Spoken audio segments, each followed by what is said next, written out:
அனைவருக்கும் இனிய அதிகாலை அன்பான வணக்கங்களை தெரிவித்துக் கொள்கின்றேன். இந்தியாவின் 79வது சுதந்திர தின நல்வாழ்த்துக்களையும் அனைவருக்கும் நன்றியோடு உரித்தாக்கிக் கொள்கின்றேன்.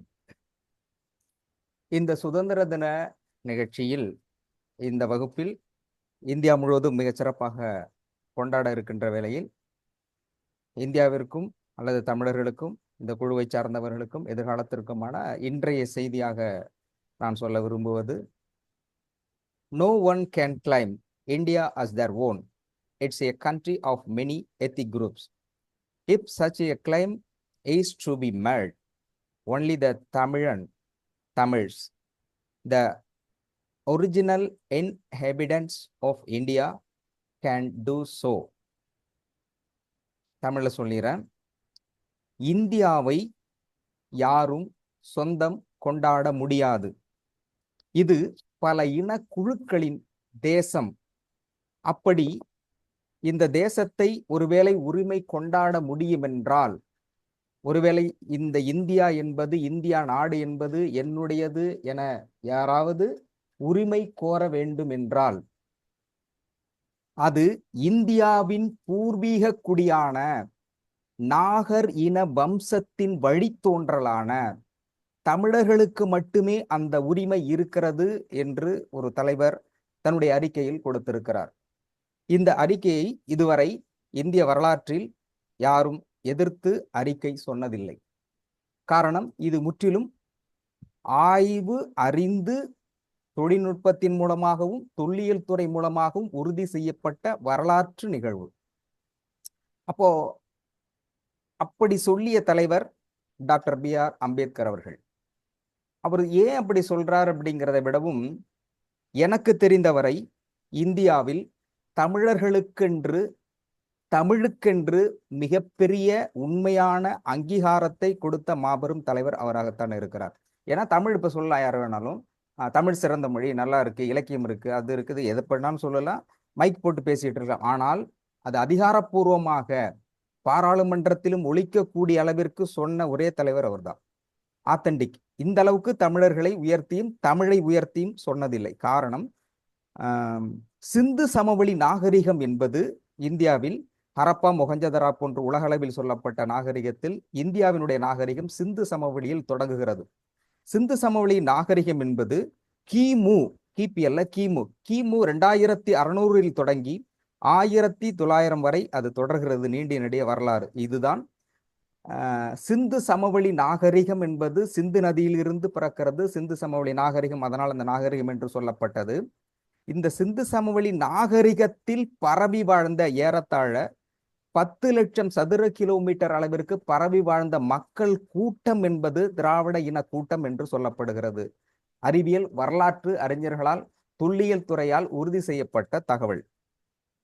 அப்படி இந்த நிலத்தில் வாழ்ந்த மன்னர்கள் அல்லது மக்கள், மன்னர்களுக்கு முன்னாடி இருக்கக்கூடிய மக்கள் பேசிய கையாண்ட கலைகள் எது என்றால், அது ஏறத்தாழ இந்தியா முழுவதும் பரவி கிடக்கின்ற, அதிகமாக தமிழர்கள் வாழ்கின்ற, தற்போது தமிழர்கள் வாழ்ந்து கொண்டிருக்கின்ற தமிழ்நாட்டில் எடுக்கப்பட்ட கல்வெட்டுகள் இருக்கு இல்லையா, இந்த கல்வெட்டோடு தொடர்புடையது. இந்தியாவில் எடுக்கப்பட்ட 90% கல்வெட்டுகள் தமிழ் எழுத்துக்களை மையமாக கொண்டே, தமிழ் எழுத்துக்களால் பொறிக்கப்பட்ட கல்வெட்டுகள் மட்டுமே எடுக்கப்பட்டிருக்கிறது.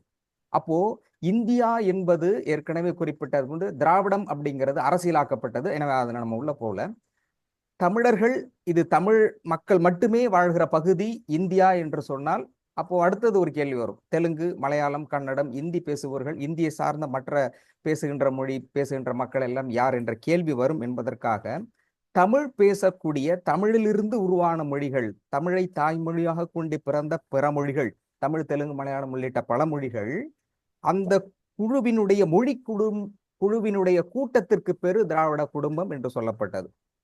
எனவே நாம் அந்த பொருளில் எடுத்துக்கிட்டோம்னாக்க, மியூட் போட்டுக்கங்க மற்றவங்க, அந்த பொருளையே எடுத்துக்கொண்டால் பரவி வாழ்ந்த இனம் அப்படின்னா தமிழர்களுடைய இனம். அப்போ சிந்து நாகரிகம், சிந்து சமவெளி நாகரிகம் அப்படின்னா, நாகரிகம் என்ற வார்த்தை எதிலிருந்து பிறக்கிறது? What is the word of origin?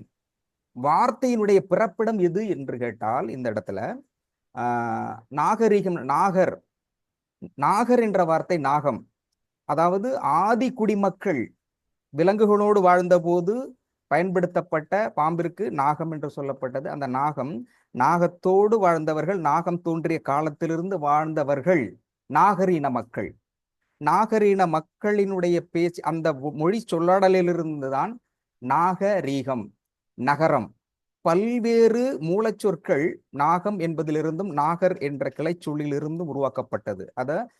அப்படி பொருள் கொண்டுகின்ற பொழுது இந்த இந்தியாவினுடைய பூர்வக்குடியாக இருப்பவர்கள் தமிழர்கள். அப்போ இந்தியாவினுடைய வரலாறு என்பது தமிழ்நாட்டிலிருந்து எழுதப்பட வேண்டும், தமிழிலிருந்து எழுதப்பட வேண்டும், தமிழர்களிடமிருந்து எழுதப்பட வேண்டும். அப்படி இருக்குதா அப்படின்னா இல்ல. இதை குறிப்பாக நான் சொல்ல வேண்டும் அப்படின்றால், நான் அப்படிங்கிறதுக்கு மன்னிக்கணும், இது என்னுடைய செல்ஃபிஷ்னஸ் இல்லை, இதுக்கு நான் கடமைப்பட்டிருக்கிறேன், நான் சொல்ல வேண்டிய இடத்திலும் இருக்கின்றேன். காரணம், நான் என்னுடைய தந்தையார் பஞ்சநாதன் அவர்கள் 83 வயதில் காலமானார்கள். ஆனால் அவருடைய தந்தையாருடைய பெயர் நடேசன். அவர் 85 வயது. நடேசனுடைய தந்தையார், அவங்களுடைய அப்பா ரங்கன், அவருடைய அப்பா வேலன், அவருடைய அப்பா முத்து, அவருடைய அப்பா வீரன், அவருடைய அப்பா முனி, அவருடைய அப்பா கருப்பன், அவருடைய அப்பா நாகப்பன் அப்படிங்கிறது. எங்களுடைய தலைமுறை அப்படிங்கிறது ஏறத்தாழ 10 தலைமுறைகளை கொண்ட 10வது தலைமுறை நான். ஏன்னா இது எதிர்காலத்தில் தேவைப்படுகின்ற பதிவாக இருக்குங்கிறதுனால திரும்ப எனக்கு என்னுடைய தந்தையாருடைய பெயர் பஞ்சநாதன், அவருடைய தந்தை நடேசன், அவருடைய தந்தை ரங்கன், அவருடைய தந்தை வேலன், அவருடைய தந்தை முத்து, அவருடைய தந்தை வீரன், அவருடைய தந்தை முனி, அவருடைய தந்தை கருப்பன், அவருடைய தந்தை நாகப்பன். இதிலிருந்து வரலாறு. ஏறத்தாழ இவர்களுடைய வயது இதெல்லாமே எடுத்து ஒத்து பார்க்கின்ற போது ஏறத்தாழ 1000 ஆண்டுகளுக்கான பூர்வீகத்தை அடிப்படையாக கொண்டவன் என்கின்ற அந்த உரிமையிலும் இதை சொல்ல வேண்டிய கடமையில் இருக்கின்றவன் என்கின்ற காரணத்தினாலும் தமிழர்களுடைய வரலாற்றை பதிவு செய்ய வேண்டியது என்னுடைய கடமையாக நான் கருதுகிறேன். ஏனென்றால் இது வரலாற்று பதிவுகள். ஏன் இவ்வளவு பெரிய நீண்ட நெடிய வரலாறை உடைய தமிழர்கள் தன்னுடைய சுயத்தை இழந்து நிற்கிறார்கள் அப்படிங்கிறது இன்னொரு புறம், அது அடுத்த கட்டத்தில் பேசலாம். ஏன் தமிழும் தமிழரையும் முக்கியத்துவம் வாய்ந்ததாக நாம் கருதுகிறோம் என்றால், தமிழர்கள் இறைவனோடு இறைவன் வேறு மக்கள் வேறு என்று இல்லாமல் இரண்டர கலந்த வாழ்க்கையை வாழ்ந்தவர்கள். இவர்களுடைய தமிழருடைய வாழ்க்கை என்பதே வழிபாட்டு முறையாகத்தான் வாழ்க்கை முறையே இருந்தது. அங்கு பிரிவினை இல்லை. அதனால்தான் கணியன் பூங்குன்றனார் சொன்னார், யாதும் ஊரே யாவரும் கேளீர். யாதும் ஊரே என்றால் இந்த உலகம் முழுவதும் பரவி கிடக்கின்ற மக்கள் கூட்டம் வசிக்கின்ற ஊர்கள் அனைத்தும் எம்முடைய ஊர் என்றும், யாவரும் கேளீர், கேளீர் என்றால் உறவினர்கள் என்று பொருள். யாவரும் கேளீர், இங்க இருக்கின்ற அனைவரும் நம்முடைய உறவினர்கள் என்று சொல்லாடலை பயன்படுத்திய மாபெரும் சொல்லுக்கு சொந்தக்காரர்கள் தமிழர்கள். இதை ஐநா சபையில் வைத்திருக்கிறார். ஐநா சபையில் குறிக்கப்பட்ட மிகப்பெரிய வாசகம். அதே போன்று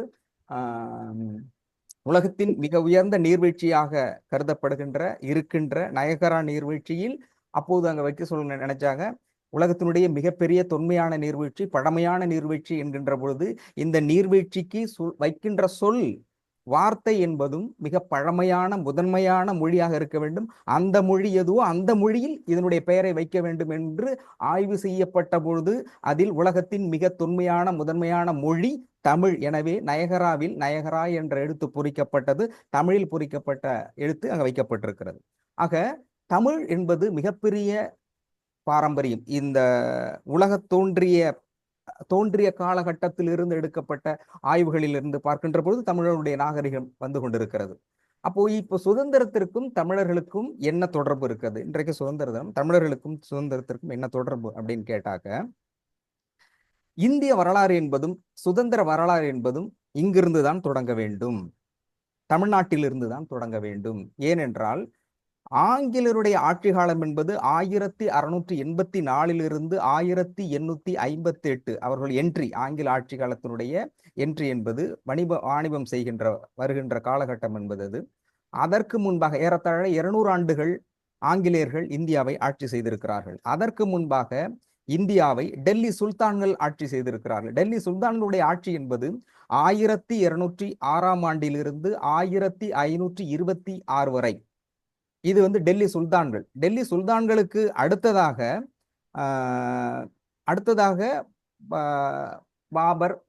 பாபருடைய ஆட்சி காலம் தொடங்குகிறது. அந்த ஆட்சி காலம் என்பது முஸ்லிம்கள் ஆட்சி காலம் என்று அதிலிருந்து சற்று மருவி, ஆனால் ஏறத்தாழ ஒட்டுமொத்தமாக இஸ்லாமியருடைய ஆட்சி காலம் 1526 இருந்து 1857 வரை, ஏறத்தாழ 320 330 ஏறத்தாழ 650 ஆண்டுகள் கிட்டத்தட்ட இந்த இந்திய நிலப்பரப்பை ஆண்டவர்கள் முஸ்லிம்களாக இருக்கிறார்கள். அப்போ இன்றைய சூழலில் சில பிரச்சனைகள் வருது.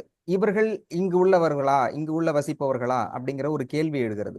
அப்போ இங்கே மத ரீதியாக சில சர்ச்சைகள் எழுகிறது. ஏனென்றால் இந்த இந்த வகுப்பின் மூலமாக நிறைய பேர் பார்த்தோம், பதிவுக்கும் போது எங்க மதத்தை இப்படி சொல்லிட்டீங்க, உங்க மதத்தை இப்படி ஒரு குரூப் வந்து அப்படி சொல்றாங்கன்னா, தமிழர்கள் இன்றைக்குமே மதத்திற்குள் சிக்கியவர்களும், சாதிக்குள் சிக்கியவர்களும், இனத்திற்குள் சிக்கியவர்களும் அல்ல. அவர்கள் பரந்துபட்ட அறிவை கொண்டவர்கள்.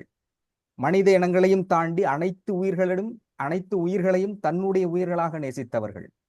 அதனுடைய உச்சபட்சமாக நான் பல இடங்களில் தெளிவாக குறிப்பிட்டிருக்கிறேன். எந்த இடத்தில் எந்த இனம் தன்னுடைய ஆன்மீகத்தையும் அரசியலையும் தொலைக்கிறதோ அந்த இடத்தில் மிகப்பெரிய ஆபத்து அவர்களுக்கு காத்திருக்கிறது என்று நான் பதிவிட்டிருக்கிறேன். அதுல என்னுடைய தனிப்பட்ட முறையில் 2ஆம் உலகப் போருக்கு மிக முக்கிய காரணமாக நான் கருதுவது ஹிட்லர் சொல்லப்பட்ட கருத்துக்களை நான் எடுத்துக்கொண்டது. ஹிட்லர் சொல்றார், பல்வேறு கருத்துக்கள் இருந்தாலும் கூட அவர் சொல்றது கடைசியாக ஹைலைட் சொல்றார், எப்பொழுது ஆன்மீகமும் அரசியலும் ஒன்றாக இணைகிறதோ, எந்த இடத்தில் மனிதர்கள், எந்த நாட்டு மக்கள் பசியாலும் பட்டினியாலும் வாடிக்கொண்டிருக்கிறார்களோ அந்த இடத்தில் மாபெரும் புரட்சி வெடிக்கும், மிகப்பெரிய போர் உருவாகும் அப்படின்னு முதல் உலக போர் முடிகின்ற காலகட்டத்தில் அவர் எழுதுகிறார். 2ஆம் உலக போர் ஆரம்பிக்கிறது. அதுக்கு அடிப்படையாக நிறைய காரணங்கள் சொல்லப்பட்டாலும் ஆன்மீகமும் அரசியலும் ஒன்றிணைந்ததுதான்.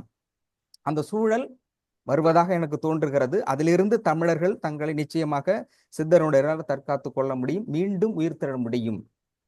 ஆனாலும் கூட தமிழர்களுக்கு தெளிவுபடுத்த வேண்டியது, நம்முடைய ஆன்மீகம் மிக முக்கியமானது, அரசியலும் மிக முக்கியமானது. அரசியல்தான் மக்களை வழிநடத்துகிறது, ஆன்மீகம் மேன்மை அடைய வைக்கிறது. எனவே இந்த சுதந்திர வரலாறு எங்கிருந்து எழுதப்பட வேண்டும் என்றால் இங்கிருந்து தான் எழுதப்பட வேண்டும். ஏனென்றால் சிந்து சமவெளியில் எடுக்கப்பட்ட அனைத்து கல்வெட்டுகளும் வாழ்க்கை முறைகளும், அணைகட்டி அங்கே குடும்பமாக வாழ்ந்த முறைகளும், அங்கே கட்டப்பட்ட வீடுகளும், இந்த சமையல் அறைகளும், கழிவறைகளும், எடுக்கப்பட்ட பல்வேறு தொல்லியல் பொருள்களும் இங்கு இருக்கின்ற தமிழர்களுடைய கல்வெட்டுகளோடு 100% தொடர்புடையதாகவும் சமமாகவும் ஏறத்தாழ ஒரே மாதிரியாகவும் இருக்கிறது. எனவே சிந்து சமவெளி நாகரிகம் என்பது அப்போ தொல்லியல் துறையில் எடுக்கப்பட்ட ஆய்வு என்பது தமிழர்களுடைய நாகரிகம் என்றுதான் சொல்லப்பட்டிருக்கிறது. ஆனால் இதுவரை இந்திய அரசு சிந்து சமவெளி நாகரிகத்தில் வாழ்ந்தவர்கள் தமிழர்கள் என்று தெரிந்திருந்தால் கூட பாராளுமன்றத்தில் அதை வெளிப்படையாக அறிவிக்கவில்லை. அதற்கான குரல் கொடுப்பதற்காக வாய்ப்புகள் பெரும்பாலானவர்களை தவற விட்டு விட்டார்கள். சரி, ஓகே, அது அரசியல். எதிர்காலத்தில் அது நிச்சயமாக ஒழிக்கும் என்று நம்புகின்றேன். அப்போ இந்திய சுதந்திரத்துக்கு வர்றோம் அப்படின்னு பார்த்தாக்க, முதல் இந்திய சுதந்திர போர் என்று இந்திய வரலாற்று பூர்வமாக அறிவிக்கப்பட்ட ஆண்டு 1857 மே மாதம் 10. அப்போ இந்த இடத்துல இருந்து தான் உண்மையில் தொடங்குகிறதா அப்படின்னா, இந்தியாவில் மிகப்பெரிய அளவில் ஆங்கிலேயர்களுக்கு எதிராக நடத்தப்பட்ட மிகப்பெரிய போராட்டம் இந்திய அளவில் வேலூர் சிப்பாய் கழகம், அது 1806ஆம் ஆண்டு தொடங்கப்பட்டது. அப்போ 1857 முதல் இந்திய சுதந்திர போர் என்று அறிவிக்கப்படுவதற்கு முன்பாகவே 1806ஆம் ஆண்டு தமிழ்நாட்டில் வேலூர் சிப்பாய் கழகம் மிகப்பெரிய அளவில் இந்தியாவில் வெடிக்கப்பட்ட மிகப்பெரிய ஆங்கிலேயருக்கு எதிரான போர். அப்போ முதல் இந்திய சுதந்திர போர் என்பது வேலூர் சிப்பாய் கழகத்தில் இருந்துதான் தொடங்கப்பட வேண்டும். இது வரலாற்று பூர்வமாக தேதி அறிவிக்கப்பட்டாலும் கூட முதல் இந்திய வரலாற்று போர் என்கின்ற பொழுது தமிழர்களுடைய வரலாறு 2ஆம் கட்டமாக பார்க்கப்படுகிறதே தவிர முதன்மைப்படுத்தும் சொல்ல உண்மையாக சொல்லப்படவில்லை என்பதுதான் உண்மை. இந்த இடத்தில் 1857 நடத்தப்பட்ட அந்த பொருளை இருப்பவர்கள், அதுல ராணி லட்சுமிபாய் உட்பட நிறைய பேர் இருக்கிறாங்க. அது அடுத்தது ஏற்றப்பட்ட முதன்மையான நிறைய சட்டங்கள் 1892 சொல்லப்பட்ட சட்டங்கள். அதில் மிக முக்கியமாக குறிப்பிட வேண்டியது 1935ஆம் ஆண்டு மாநில சுயாட்சி கொடுக்கப்பட்டிருக்கிறது. இதுல நான் மிகப்பெரிய அளவில் பல இடங்களில் சொல்லியிருக்கிறது, முக்கியமான செய்தியாக கருதுவது, இந்தியாவிற்கு 1947ஆம் ஆண்டு சுதந்திரம் கொடுக்கப்பட்டதாக நமக்கு இருக்குது. கொடுக்கப்பட்டது தான், அப்படிதான் நம்ம கொண்டாடிக்கிட்டு இருக்கோம். உண்மையில 47 தான் கொடுக்கப்பட்டதா என்றால், என்னை பொறுத்தவரையும் வரலாற்று பூர்வமாக இருப்பவர்களுக்கும் சொல்லிக் கொள்கின்ற விஷயம், தெரிந்த விஷயம் என்னன்னா, வரலாற்றை தெள்ள தெளிவாக படித்தவர்களுக்கு 1929 ஐ திங்க் ஸோ 1929 சைமன் குழு 1927 வரப்பட்டு 27 நியமிக்கப்பட்டு 1929 1930 இங்கிலாந்து பாராளுமன்றத்தில் சமர்ப்பிக்கப்பட்ட சைமன் அறிக்கை அப்படிங்கிற சைமனுக்கு மிகப்பெரிய போராட்டம் நடந்தது. இந்திய அளவில் மிகப்பெரிய எதிர்ப்பு இருந்தாலும் தமிழ்நாட்டில் மட்டும் நீதி கட்சிகள் அதை ஆதரித்து இங்கே ஆட்சி பொறுப்பில் அமர்ந்தார்கள். அதன் பிறகு தொடர்ச்சியாக, ஏனென்றால் இந்தியா முழுக்க ஒரு மாதிரி இருந்தாலும் தமிழ்நாட்டினுடைய முடிவுகள் வித்தியாசமாகத்தான் இருக்கும். தமிழ்நாட்டின் முடிவு தான் இந்தியாவிற்கே வழிகாட்டி இருக்குது. அரசியல் இன்றைய ஆளுகின்ற அரசியல் உட்பட அதற்கு வழிகாட்டியாக தமிழர்கள் இருந்து கொண்டிருக்கிறார்கள். இதுல இந்த செய்தியில முக்கியமா சொல்லணும்னா 1929ஆம் ஆண்டு பர்டிகுலரா முதல் வட்டமேஜை மாநாடு லண்டனில் நடைபெற்றது. 1929 1929 தொடங்கப்பட்டது. 1930 இரண்டாம் வட்டமேஜை மாநாடு நடைபெற்றது. 1931 மூன்றாம் வட்டமேஜை மாநாடு நடைபெற்றது. இப்ப முதல் வட்டமேஜை மாநாடு நடைபெற்ற பொழுது கலந்து கொண்டது காங்கிரஸ் கட்சியை சார்ந்த அனைத்து உறுப்பினர்களும். காங்கிரசும் கலந்து கொண்டது, காந்தி அவர்கள் கலந்து கொண்டார், அம்பேத்கர் கலந்து கொண்டார், மற்ற பல்வேறு தலைவர்கள் கலந்து கொண்டார்கள். இரண்டாவது வட்டமேஜை மாநாட்டில் 1930 மூன்றாவது வட்டமேஜை மாநாடு 31, மூன்றாவது வட்டமேஜை 32, 31, 30 தொடங்கப்பட்டது. 1930 முதல் வட்டமேஜை மாநாடு, இரண்டாம் வட்டமேஜை மாநாடு 1931, மூன்றாவது வட்டமேஜை மாநாடு 1932. 1930 நவம்பர் மாதம் தொடங்கப்பட்டது. தொடங்கி 30 தொடங்கி 31 முடியுது, லண்டன்ல நடைபெற்றது. ஸோ இந்த 3 வட்ட மேஜை மாநாடுகளிலும் இரண்டாவது வட்ட மேஜை மாநாட்டில் காங்கிரஸ் கட்சி கலந்து கொள்ளவில்லை. முதல் வட்ட மேஜை மாநாட்டில் காந்தி அவர்கள் கலந்து கொண்டால், இரண்டாவது மூன்றாவதில் அதை புறக்கணித்திருக்கிறார். 3 வட்ட மேஜையிலும் டாக்டர் அம்பேத்கர் அவர்கள் கலந்து கொண்டார். அப்போ இந்த இடத்தில் முக்கியமான பதிவு, நான் முதல்ல 12வது படிக்கும் பொழுது இது தொடர்பான புத்தகத்தை படித்தேன். எனக்கு அந்த வரலாற்று ஆசிரியர் கொடுத்தார். அந்த நேரத்தில் அவருக்கு என்னுடைய மரியாதை கலந்த நன்றியை தெரிவித்துக் கொள்கின்றேன். காரணம், இந்த புத்தகம் தான் வரலாற்றின் மீதும் தமிழர்களுடைய தொன்மை மீதும் எனக்கு ஆர்வம் ஏற்பட மிக முக்கிய காரணமாக இருந்தது அந்த வரலாற்று புத்தகம். அதில் எனக்கு அவர் கொடுத்த புத்தகம் என்பது தமிழர்களின் மறைக்கப்பட்ட வரலாறு என்ற புத்தகம். அந்த புத்தகத்தில் எழுதப்பட்ட கருத்து செய்திகள் என்றால் நிறைய புத்தகம் கொடுத்தாங்க. அதுல 2-3 புத்தகத்துல முக்கியமான மறைக்கப்பட்ட வரலாறுல முதல் வட்ட மேஜை மாநாட்டில் அம்பேத்கர் அவர்களுக்கும் காந்தி அவர்களுக்கும் நடந்த வாக்குவாதம், ஏறத்தாழ சண்டைன்னே சொல்லலாம். என்ன நடந்தது, என்ன பேசினார்கள் என்கின்ற புத்தகம் அது. இப்போ பெரும்பாலும் தடை செய்யப்பட்ட புத்தகமாக மாற்றப்பட்டு இப்போது முழுவதுமாக நிறுத்தப்பட்டது. அந்த புத்தகம் படிக்கின்ற பொழுது இருவருக்குமான உரையாடல். அப்போ சரி, அந்த இதுல நம்ம உள்ள போக வேண்டாம், அது வேற விஷயம், அரசியல். பட் சுதந்திரம் சார்பாக நம்ம போறோம்னா 1929 சைமன் குழு தீர்மானமாக சொல்லப்பட்ட அறிக்கை 1930 அவங்க கொடுக்கிற அறிக்கை என்னன்னு சொன்னாக்க, இந்தியாவிற்கு முழுமையான தன்னாட்சி சுதந்திரம், தன்னாட்சி அதிகாரம் கொடுக்கலாம் என்கின்ற அறிக்கையை சமர்ப்பிக்கிறார்கள். அப்படின்னா ஷார்ட்டா சொல்லணும்னா, இந்தியாவுக்கு சுதந்திரம் கொடுக்க ரெடி அப்படின்னு அவங்க அனௌன்ஸ் பண்றாங்க. எப்போ 1929 தொடங்கி 1930 டிக்ளேர் பண்றாங்க. இந்த சுதந்திரம் யாரிடம் கொடுக்கப்பட வேண்டும், எப்படி கொடுக்க வேண்டும், இந்தியாவை இந்தியர்கள் எப்படி ஆள வேண்டும், அவர்களுக்கான அரசியல் சட்டமைப்பு எப்படி இயற்றப்பட வேண்டும் என்பதற்காக கொடுக்கப்பட்ட ஒரு அறிக்கை. அப்போ இந்த அறிக்கை கொடுக்கின்ற பொழுது அப்போ 1929-30 இங்கிலாந்து முடிவெடுத்திருக்கிறது. இங்கிலாந்து பாராளுமன்றம் முடிவெடுத்து விட்டது. சரி, நம்ம டிக்ளேர் பண்ண போறோம், இந்தியாவுக்கு சுதந்திரத்தை கொடுக்க வேண்டும். ஆக 30 முடிவெடுக்கப்பட்ட அந்த முடிவுகள் 47 ஏறத்தாழ 17 ஆண்டுகள் ஏன் சுதந்திரம் இந்தியாவிற்கு தள்ளி போனது அப்படிங்கிற ஒரு கேள்வி வருகிறது. அப்போ அந்த கேள்விக்கான பதில் தான் 1930 முதல் வட்டமேஜை மாநாட்டில் எடுக்கப்பட்ட முடிவுகள் என்ன என்பது, அந்த வாக்குவாதம் என்பதனுடைய பிரதிநிதித்துவம் முழுமையாக அதை சொல்லும். அப்ப நமக்கு சுதந்திரம்ங்கிறது நம்ம நினைச்சுக்கிட்டு இப்பதான் கிடைச்சேன், ஆனா முன்னாடி கிடைக்க வேண்டியது. ஏன் கிடைக்கவில்லை அப்படின்னு சொன்னாக்க, அந்த இடத்துல முக்கியமானது யாரிடம் சுதந்திரம் கொடுக்க வேண்டும் என்பதில் தான் பிரச்சனை. யார் இதனுடைய முக்கிய தலைவர்களாக கருதப்பட வேண்டும் என்பது. அப்போ இந்தியாவை யார் ஆள வேண்டும், இந்தியர்கள் எப்படி ஆள வேண்டும் என்பதில் பிரச்சனை. இதை ஒருநிலைப்படுத்தி இந்தியாவை ஒருமையாக ஒருநிலைப்படுத்துவதில் ஏற்பட்ட பிரச்சனை அந்த பிரச்சனை சரி செய்வதற்கு மட்டுமே 17 ஆண்டு காலமானது.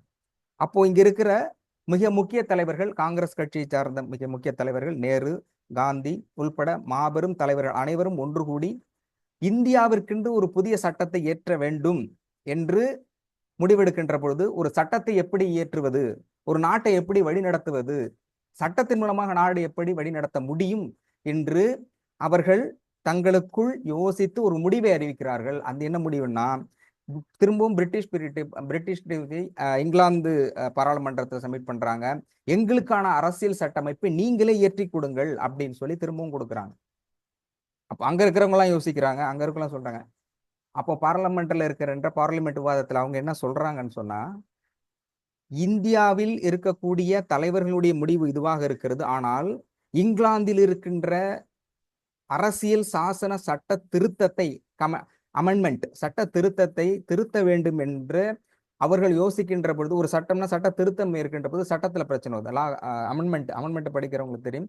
இந்தியன் பீனல் கோட், ஒவ்வொரு கோடுக்கும் ஒரு ஒரு சட்டம் இப்படி இருக்க வேண்டும், இப்படி இருக்கணும். அதுல பெரிய சிக்கல்கள்னா ஒருத்தர் ராமாயணத்துல சொல்லுவாங்க, 14 ஆண்டு காலம் வனவாசத்துக்கு போனாங்க. ஏன் 14 ஆண்டு காலம் அப்படின்னாக்க, அது அப்போ உள்ள சட்டம், பட் இப்போ உள்ள சட்டத்தோடு ரிலேட் பண்ணா, ஒருத்தர் 12 ஆண்டுகள் ஒரு இடத்தை உரிமை கொண்டாடினால் அது அவர்களுக்கு சொந்தமாகிவிடும். ஃபார் எக்ஸாம்பிள், வாடகை வீட்டுல இருக்கிறாங்கன்னா 12 வருஷமா இருந்தாங்கன்னா கேஸ் போட்டாங்கன்னா செல்லும் அப்படிங்கிறது சட்டம். ரொம்ப பேர் 12 வருஷம் இருந்துட்டு கேஸை போட்டு உள்ள போயிட்டு எனக்கு தான் வேணும்னு கேஸ் போட்டுறாங்க. அப்புறம் அதுல திருத்தம் கொண்டு வந்தாங்க. திருத்தம் கொண்டு என்ன பண்ணாங்கன்னா, 12 ஆண்டுகள் ஒருத்தர் தொடர்ச்சியாக வாடகை வீட்டில் இருந்து வாடகை கொடுக்காமல் அதற்கான வரிகளை அவரே கட்டினால் அவர்களுக்கு அந்த வீடு அவர்களுக்கு சொந்தமாகிவிடும்.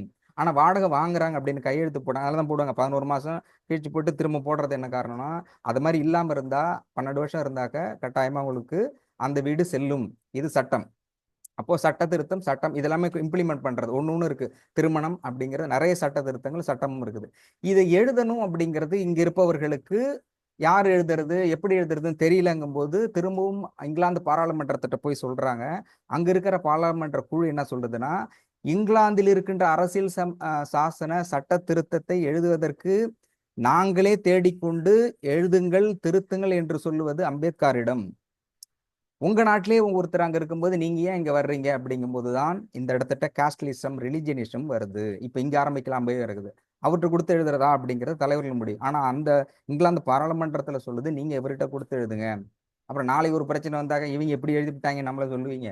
அதனால உங்க ஆள் தான் எங்களுக்கே திருத்தி கொடுக்குறாங்க, அங்க எழுதுங்கன்னா அவர்கள் சொன்ன பிறகுதான் அந்த முடிவு இவர்கள் எடுக்கிறாங்க. இவர் எழுதுறாரு. ஓகே. அப்போ இங்கிலாந்து பாராளுமன்றமே அறிவிக்கக்கூடிய மிகப்பெரிய இடத்தில் இருக்கின்ற அம்பேத்கர் தான் சொல்லுகிறார், இந்த இந்தியா என்பது தமிழர்களுடைய பூர்வீக குடியானவர்கள். இந்தியாவை உரிமை கொண்டாட வேண்டும் என்றால் அது தமிழர்களுக்கு மட்டுமே அந்த உரிமை இருக்கிறது என்று சொல்கின்றார். அதை விடவும் நம்ம ஏற்கனவே சொல்லலை, இப்ப சில பாலிடிக்ஸ் ரீசன் வருது, சில தெளிவுபடுத்த வேண்டியது இருக்கு. ஒரு ஒரு தலைமுறை என்பது ஏறத்தாழ 30 ஆண்டுகள். அப்போ ஒரு 3 தலைமுறை ஒரு இடத்துல இருந்தாங்கன்னா அவர்கள் அந்த இடத்தினுடைய குடிமக்களாக அங்கீகரிக்கப்பட்டவர்களாக ஆகிறார்கள். இது சட்டம் சொல்லுது.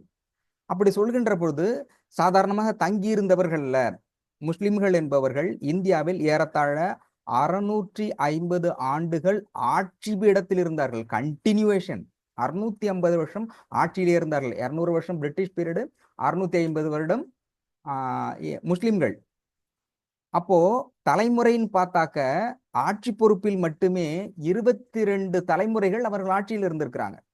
அப்ப 22 தலைமுறைகள் ஆட்சியில இருந்தாங்கன்னா அப்ப அதுக்கு முன்னாடி அவங்க எத்தனை ஆண்டுகளுக்கு முன்பாக இருக்க வேண்டும்? அப்போ இந்தியாவில் அதுக்கு முன்னாடி எத்தனை வருஷம் அவங்க இருந்திருக்கணும்? அப்போ ஒட்டுமொத்த முஸ்லிம்கள் அங்கிருந்து வந்திருக்க முடியுமானா இல்ல, இங்கிருந்து மாற்றப்பட்டார்கள். ஏன் மாறினார்கள்? மாறக்கூடாது அப்படிங்கிறது வேற. மாறக்கூடாதுன்னு தனிப்பட்ட உரிமையில் இன்னொருவர் தலையிடக்கூடாது. இந்த இடத்துல தான் சுதந்திரம் என்பது முக்கியம். என்னுடைய சுதந்திரம் என்பது பிறரை துன்புறுத்துவதாகவும் வற்புறுத்துவதாகவும் இருக்கக்கூடாது என்பதை பற்றி இந்த சுதந்திர தின நாளில் அனைவரும் மகிழ்ச்சியாகவும் சந்தோஷமாகவும் சுதந்திரத்தை பற்றியும் சுதந்திரக்காக பாடுபட்டவர்களை பற்றியும், குறிப்பாக சுதந்திரம் என்பது ஆன்மீக ரீதியில் எடுத்துக்கொண்டால் சித்தர்களை வழிபாட்டு முறையில் படி வாழ்கின்ற போது எப்போதும் மகிழ்ச்சியாகவும் நிம்மதியாகவும் சுதந்திரமாக வாழ முடியும் என்கின்ற சுதந்திர செய்தியோடு சீஃப் டாக்டர் வந்துட்டாங்க. நிகழ்ச்சி தொடரும் என்பதை தெரிவித்துக் கொள்கின்றேன்.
அனைவருக்கும் வணக்கம். இன்னைக்கு இந்திய சுதந்திர தினம், 79வது சுதந்திர தினம். 79 வருடங்கள் ஆயிடுச்சு. ரொம்ப சந்தோஷமா ஹாப்பியா இருக்கிறோம்னு நினைக்கிறோம். நிறைய வாழ்த்துக்கள்லாம் அனுப்பிச்சிருக்கீங்க.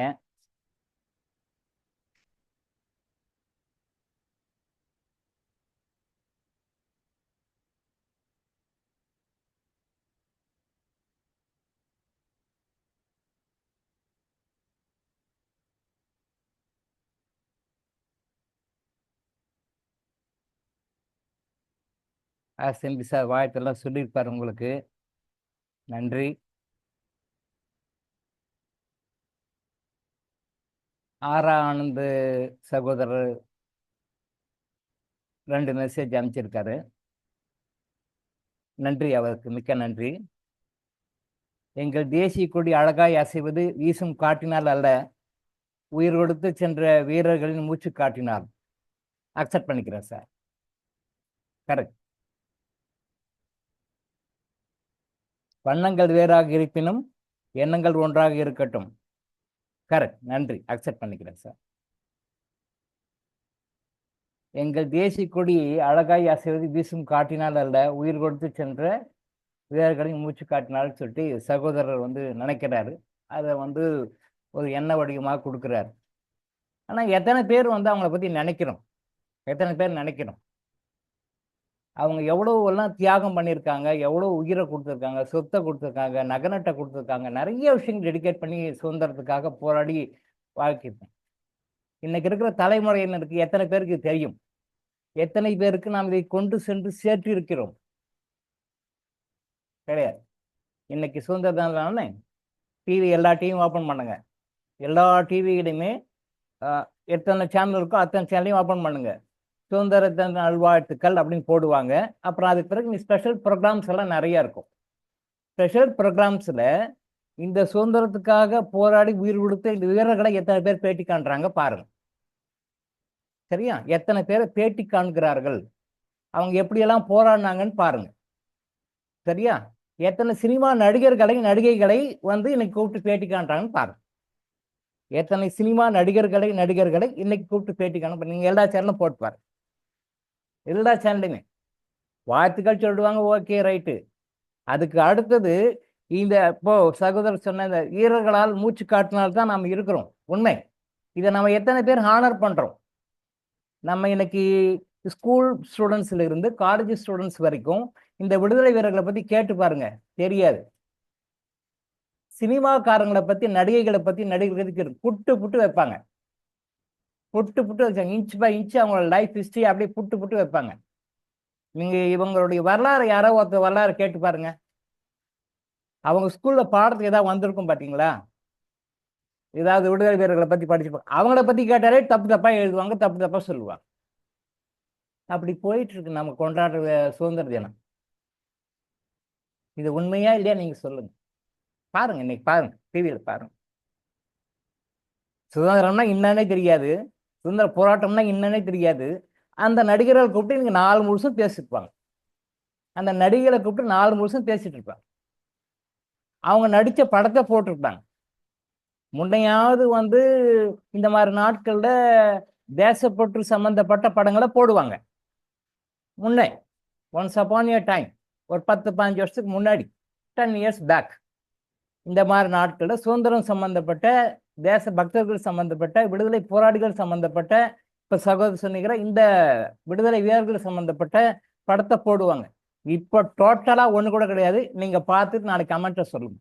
நாளைக்கு சொல்லுங்க என்ன படம்லாம் எது எதில் போட்டாங்கன்னு பாருங்க. விடுதலைக்கும் அதுக்கும் ஏதாவது சம்மந்தம் இருக்க மாதிரி போட்டிருக்காங்களா பாருங்க. கண்டுக்கவே மாட்டாங்க. அவுத்து போட்டு ஆடுவாங்க, சண்டை பிடிச்சி கொல்லுவாங்க, பழி வாங்குவாங்க. இந்த படம் தான் இருக்கும். இந்த 3 கண்டிப்பா படத்துல இருக்கும். அதை என்ஜாய் பண்ணுவாங்க, குடும்பத்தோட உட்காந்து பார்ப்பாங்க. இன்னைக்கு தியேட்டருக்கு போய் பாருங்க, எல்லா மாலும் ஃபுல்லா இருக்கும். எல்லா மாலும் ஃபுல்லா இருப்பாங்க. அத்தனை வீரர்களை நினைச்சு நீங்க எத்தனை பேர் அந்த ஆத்மா சாந்தி அடையன்னு வேண்டுவாங்க.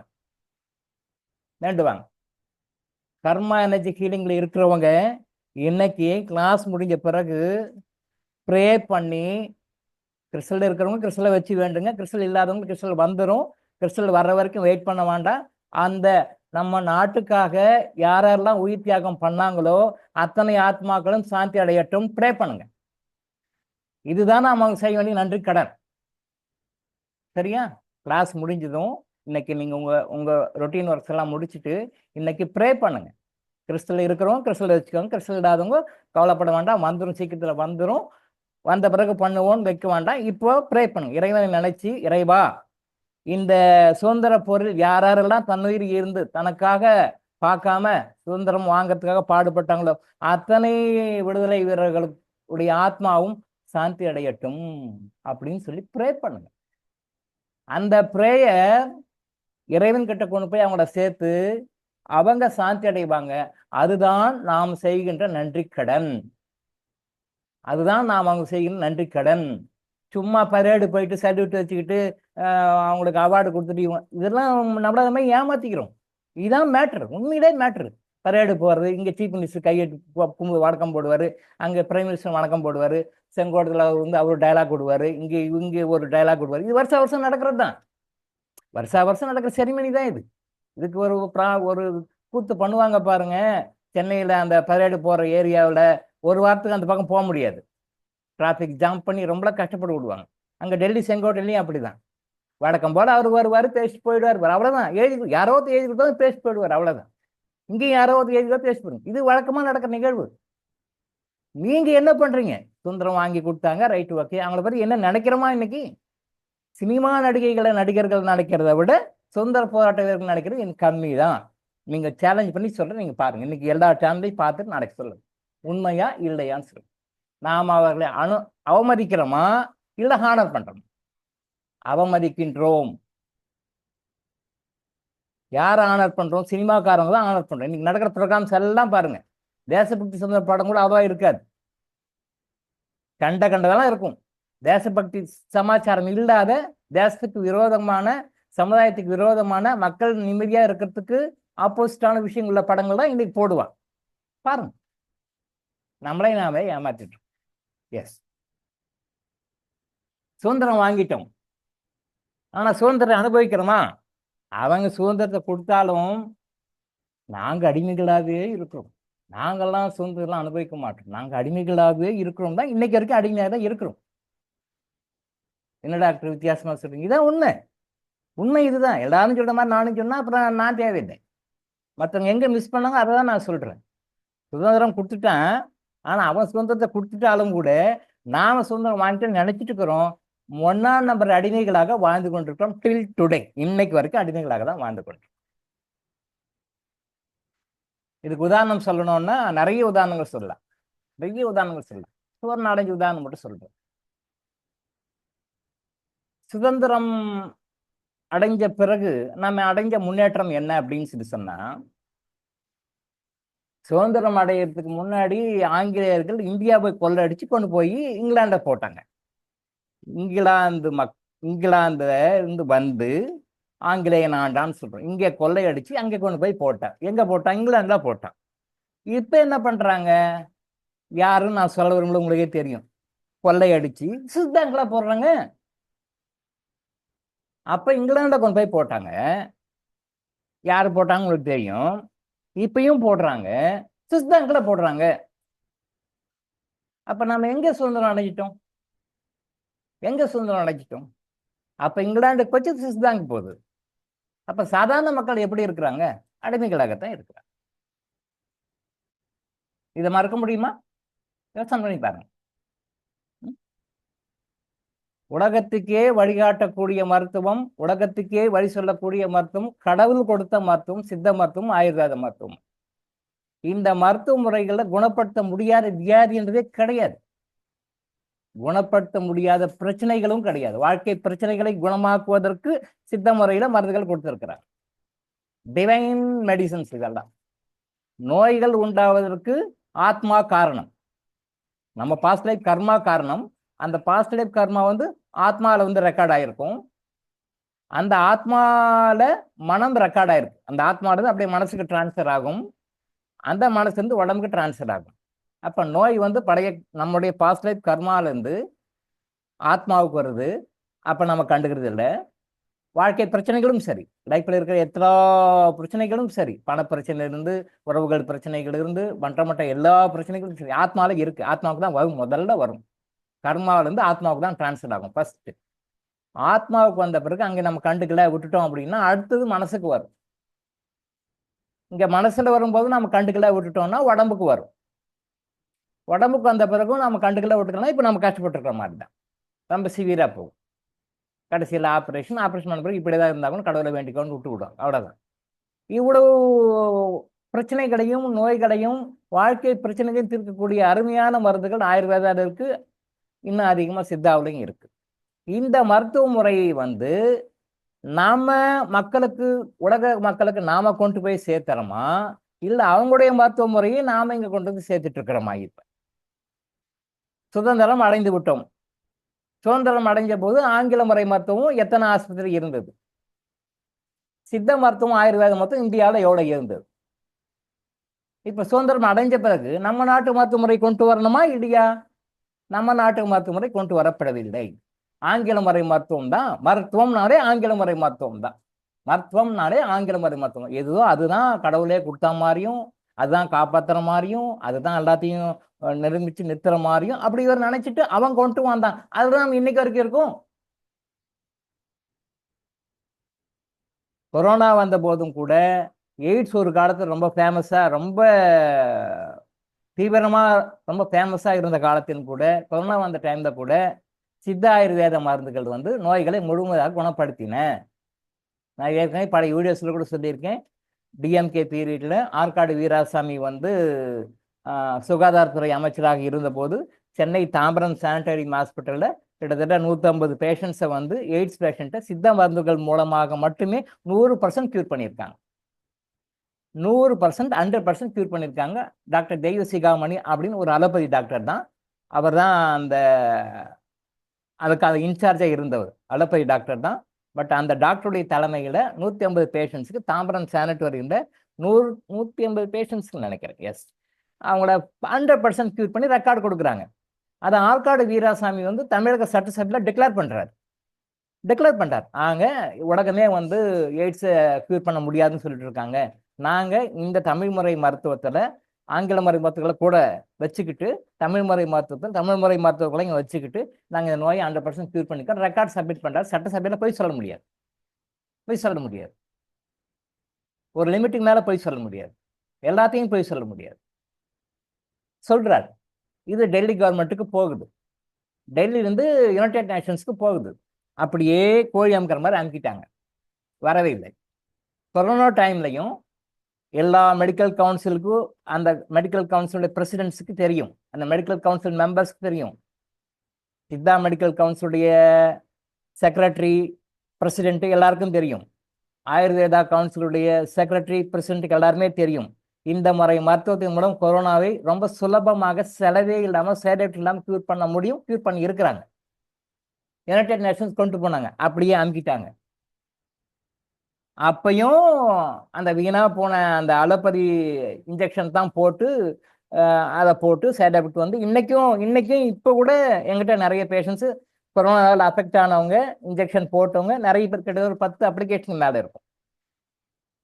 இங்கே சில பேர் வருவாங்க, சில பேர் வீட்டுக்கும் வருவாங்க. பர்சனலாக 10-15 பேருக்கு மேலே வருவாங்க, கொரோனா இன்ஜெக்ஷன் போட்டு அஃபெக்ட் ஆனவங்க. இன்னைக்கும் அது கோடிக்கணக்கான மருந்துகளை வந்து ரூபாய் செலவு பண்ணி அந்த மருந்துகளை வாங்கி போட்டு சாப்பிட்டா பண்ணிட்டு இருக்கோம். ஏன் இந்திய முறை மருத்துவத்தை அரசாங்கம் கொண்டு போகல?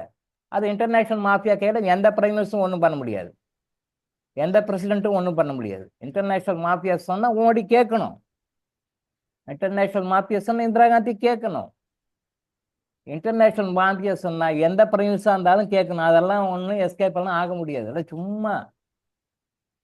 மோடி முதல்ல ஆட்சிக்கு வந்த போது சொன்னார், நல்லா தான் சொன்னார், நம்ம குறை சொல்ல. நான் வந்து அரசியல் விமர்சகர்லாம் கிடையாது, நான் எந்த அரசியல் கட்சி சார்ந்தவனும் கிடையாது. நான் கர்மா ரிலேட்டட் மேட்டர் தான் நான் பேசுறேன். நான் எங்கே பேசணும், கர்மா ரிலேட்டட் மட்டும் தான் பேசணும், அதை தவிர வேற சப்ஜெக்ட் பண்ண மாட்டேன். பட் லிங்க் பண்ணி பேசுவேன். மோடி முதல்ல ஆட்சிக்கு வந்தபோது நான் ஸ்விஸ் பேங்க்ல போட்டிருக்கிற பணத்தை எல்லாம் அதை நான் டோட்டலாக நிறைய பேர் போட்டிருக்காங்க, அவருக்கு தெரியும் யார் போட்டிருக்காங்க எவ்வளோ போட்டிருக்காங்கன்னா தெரியும் அவருக்கு. எல்லாத்தையும் நான் அதை கொண்டு வந்து எல்லா மக்களுக்கும் நான் பிரித்து கொடுத்தேன். எல்லா இந்தியாவில் இருக்கிற எல்லா மக்களுக்கும் பிரித்து கொடுப்பேன், இருக்கிற கடன்லாம் தீர்த்துருவேன், எல்லாத்தையும் பிரித்து கொடுத்துருவேன் அப்படின்னு சொல்லி முதல் டைம் அவர் வந்து கொடுக்கும்போது எலெக்ஷன் மேனிஃபெஸ்டோவில் சொன்னார். நிறைய மக்களும் ஆமா ஆமா மோடி பாத்தியா எப்படி கொண்டு வருவாரு, அவர் போய் அங்க இருக்கிறதெல்லாம் பணத்தெல்லாம் கொண்டு நம்ம வீட்டுக்கு வீட்டுக்கு பணம் கொடுப்பாராமே போடுவார். நிறைய பேர் ஓட்டு கொடுத்தவங்க இருக்காங்க, நிறைய பேர் என்கிட்ட சொல்லியிருக்காங்க, சார் மோடி ஸ்விஸ் பேங்க்ல இருந்து பணத்தை எடுத்து நமக்கு போடுவார் சார் அப்படின்னு சொல்லி என்கிட்டயும் நிறைய பேர் சொல்லியிருக்காங்க. அப்படியெல்லாம் ஏற்பார்த்து போட்டாங்க. பட் இது 3ஆவது தடவை ஆட்சி பண்றாரு. ₹1 உங்களால ஸ்விஸ் பேங்க்ல இருந்து வந்ததா? எடுத்த முடியுமா? எடுத்தாரா? அப்படி எடுக்கணும்னு நினைச்சாரு, ட்ரை பண்ணாரு, அதில் நம்ம தப்பு சொல்லவில்லை. முடியாது. இன்டர்நேஷனல் மாஃபியா கிட்டையும் அங்கே பணம் போட்டு வச்சுக்கணும், சாதாரண ஆளும் கிடையாது. ஸ்விஸ் பேங்க்ல பணம் போட்டு வச்சுக்கிறது நானும் நீங்களும் கிடையாது, நம்ம குரூப் மெம்பர்ஸ் கிடையாது, நம்ம யூடியூப்போ மற்ற சோசியல் மீடியா பார்க்குற மெம்பர்ஸ், அவங்களாம் பெரிய பெரிய கன் ஷாட்டுங்க. மோடியும் சரி, எந்த பிரைம் மினிஸ்டர் வந்தாலும் ஒன்றும் பண்ண முடியாது. சும்மா நான் ஊழல் ஒழிக்கிறேன், அத்தை ஒழிக்கிறேன், எந்த கட்சி வந்தாலும் எந்த பிரைம் மினிஸ்டர் வந்தாலும் ஸ்விஸ் பேங்க்ல இருக்கிற காசை கையை வைக்க முடியாது. ஸ்விஸ் பேங்க்ல இருக்கிற காசை கையை வச்சோம்னா உயிரோட இருக்க முடியாது. அவர் எப்போ அமெரிக்கன் பிரசிடென்ட்டாக இருந்தால் கூட சரி, கனடியை போட்டு தள்ளாங்க பார்த்தீங்களா, அதே மாதிரி போட்டு தள்ளிடுவாங்க. ஒன்று எவிடன்ஸே கிடையாது, இவங்க தான் பண்ணாங்கன்னு எவிடன்ஸே கண்டுபிடிக்க முடியாது. வேதாத்திரி மகரிஷியை மிரட்டி அனுப்பிச்சவங்க தானே அவங்க. சொல்லியிருக்கேன், ஏற்கனவே ஒரு வீடியோவில் சொல்லியிருக்கேன். வேதாத்திரி மகரிஷியே யுனைடெட் நேஷன்ஸில் மீட்டிங்கில் பேச விடாமல் பண்ணி அவர் நிறைய, அதாவது மன ரீதியாக அவரை வந்து ரொம்ப புண்பட வச்சு அனுப்பிச்சி விட்டாங்க. அவரே நொந்து போய் இங்கே வந்து பேட்டி கொடுக்குறாரு வேதாத்திரி மகரிஷி. ஸோ இன்டர்நேஷனல் மாஃபியாஸ் வந்து அந்த அளவுக்கு இருக்குங்க. அமெரிக்கன் பிரசிடென்ட் கூட இன்டர்நேஷனல் மாஃபியாவுக்கு கட்டுப்பட்டவர் தான். உலகத்துக்கே தாதாவானாலும் அவர் இன்டர்நேஷனல் மாஃபியாவுக்கு கட்டுப்பட்டவர் தான். அவங்கள மீறி அவரும் ஒன்றும் பண்ண முடியாது. நம்ம சொல்கிறோம், அமெரிக்கா நினைச்சா அது பண்ணலாம், அதெல்லாம் இல்லை. ஒரு லிமிட்டுக்கு மேலே அவரும் ஒன்றும் பண்ண முடியாது. ஸ்விஸ் பேங்க்ல யார் பணம் போட்டு வச்சிருக்காங்க? சாதாரண நாட்கள் கிடையாது. இவங்கெல்லாம் வந்து இந்தியாவிலேருந்து கொண்டு போய் போட்டிருக்காங்க. Right, okay. அந்த பணத்தை எடுக்கிறேன்னு மோடி சொல்றாரு, ஓகே. இத்தனை வருஷம் ஆச்சு, எடுக்கல. ஏன் எடுக்கல? அப்படியே விட்டார். எடுக்க முடியாது. நம்ம எங்க சுதந்திரம் அடைஞ்சோம்? எப்படி சொல்லி பெருமை தட்டிக்க முடியும்? காடாத்துக்கு மாத்தட்டிக்க முடியும்? சும்மா நம்மள நாமே ஏமாத்திக்கிறோம். முன்ன சொன்ன மாதிரி அப்போ பிரிட்டிஷ்காரன் இந்த பணத்தை கொண்டு போய் அங்கே போட்டான். இப்போ நம்ம ஆளுங்களே நம்ம பணத்தை கொண்டு போயிட்டு ஸ்விஸ் பேங்க்ல போடுறாங்க. கொள்ளையில் ஒன்றும் வித்தியாசம் ஒன்றும் பெருசாக ஒன்றும் இல்லையே. உங்களுக்கு என்ன பெனிஃபிட் அதனால? அப்போ இங்கிலாந்துக்கு போச்சு, ஸ்விஸ் பேங்க் போச்சு. இதனால சாதாரண இந்திய குடிமக்களுக்கு என்ன கிடைச்சிது? அப்புறம் எதுக்கு சும்மா வந்து நான் சுதந்திரம் கொண்டாட்டேன், சுதந்திரம் வாங்கிட்டேன்னு சொல்லிட்டு எதுக்கு அவங்கள கேவலம் தான் படுத்திட்டு இருக்கிறோம். இருந்தால் நொந்து அவங்களாம் இருந்தாங்கன்னா இப்போ ரொம்ப வேதனைப்படுவாங்க. ஒரு பேட்டி எடுக்க ஆள் இல்லை. ஒரு சினிமா நடிகை கூப்பிட்டு உட்கார வச்சு கேவலமா இருக்காது என்னத்துக்கு அப்படி பேட்டி எடுக்கிறான். 1.5 மணி நேரம் உட்காந்து இவங்களும் உட்காந்து பார்த்துங்கிறாங்க. எவ்வளோ பேர் கஷ்டப்பட்டிருக்காங்க.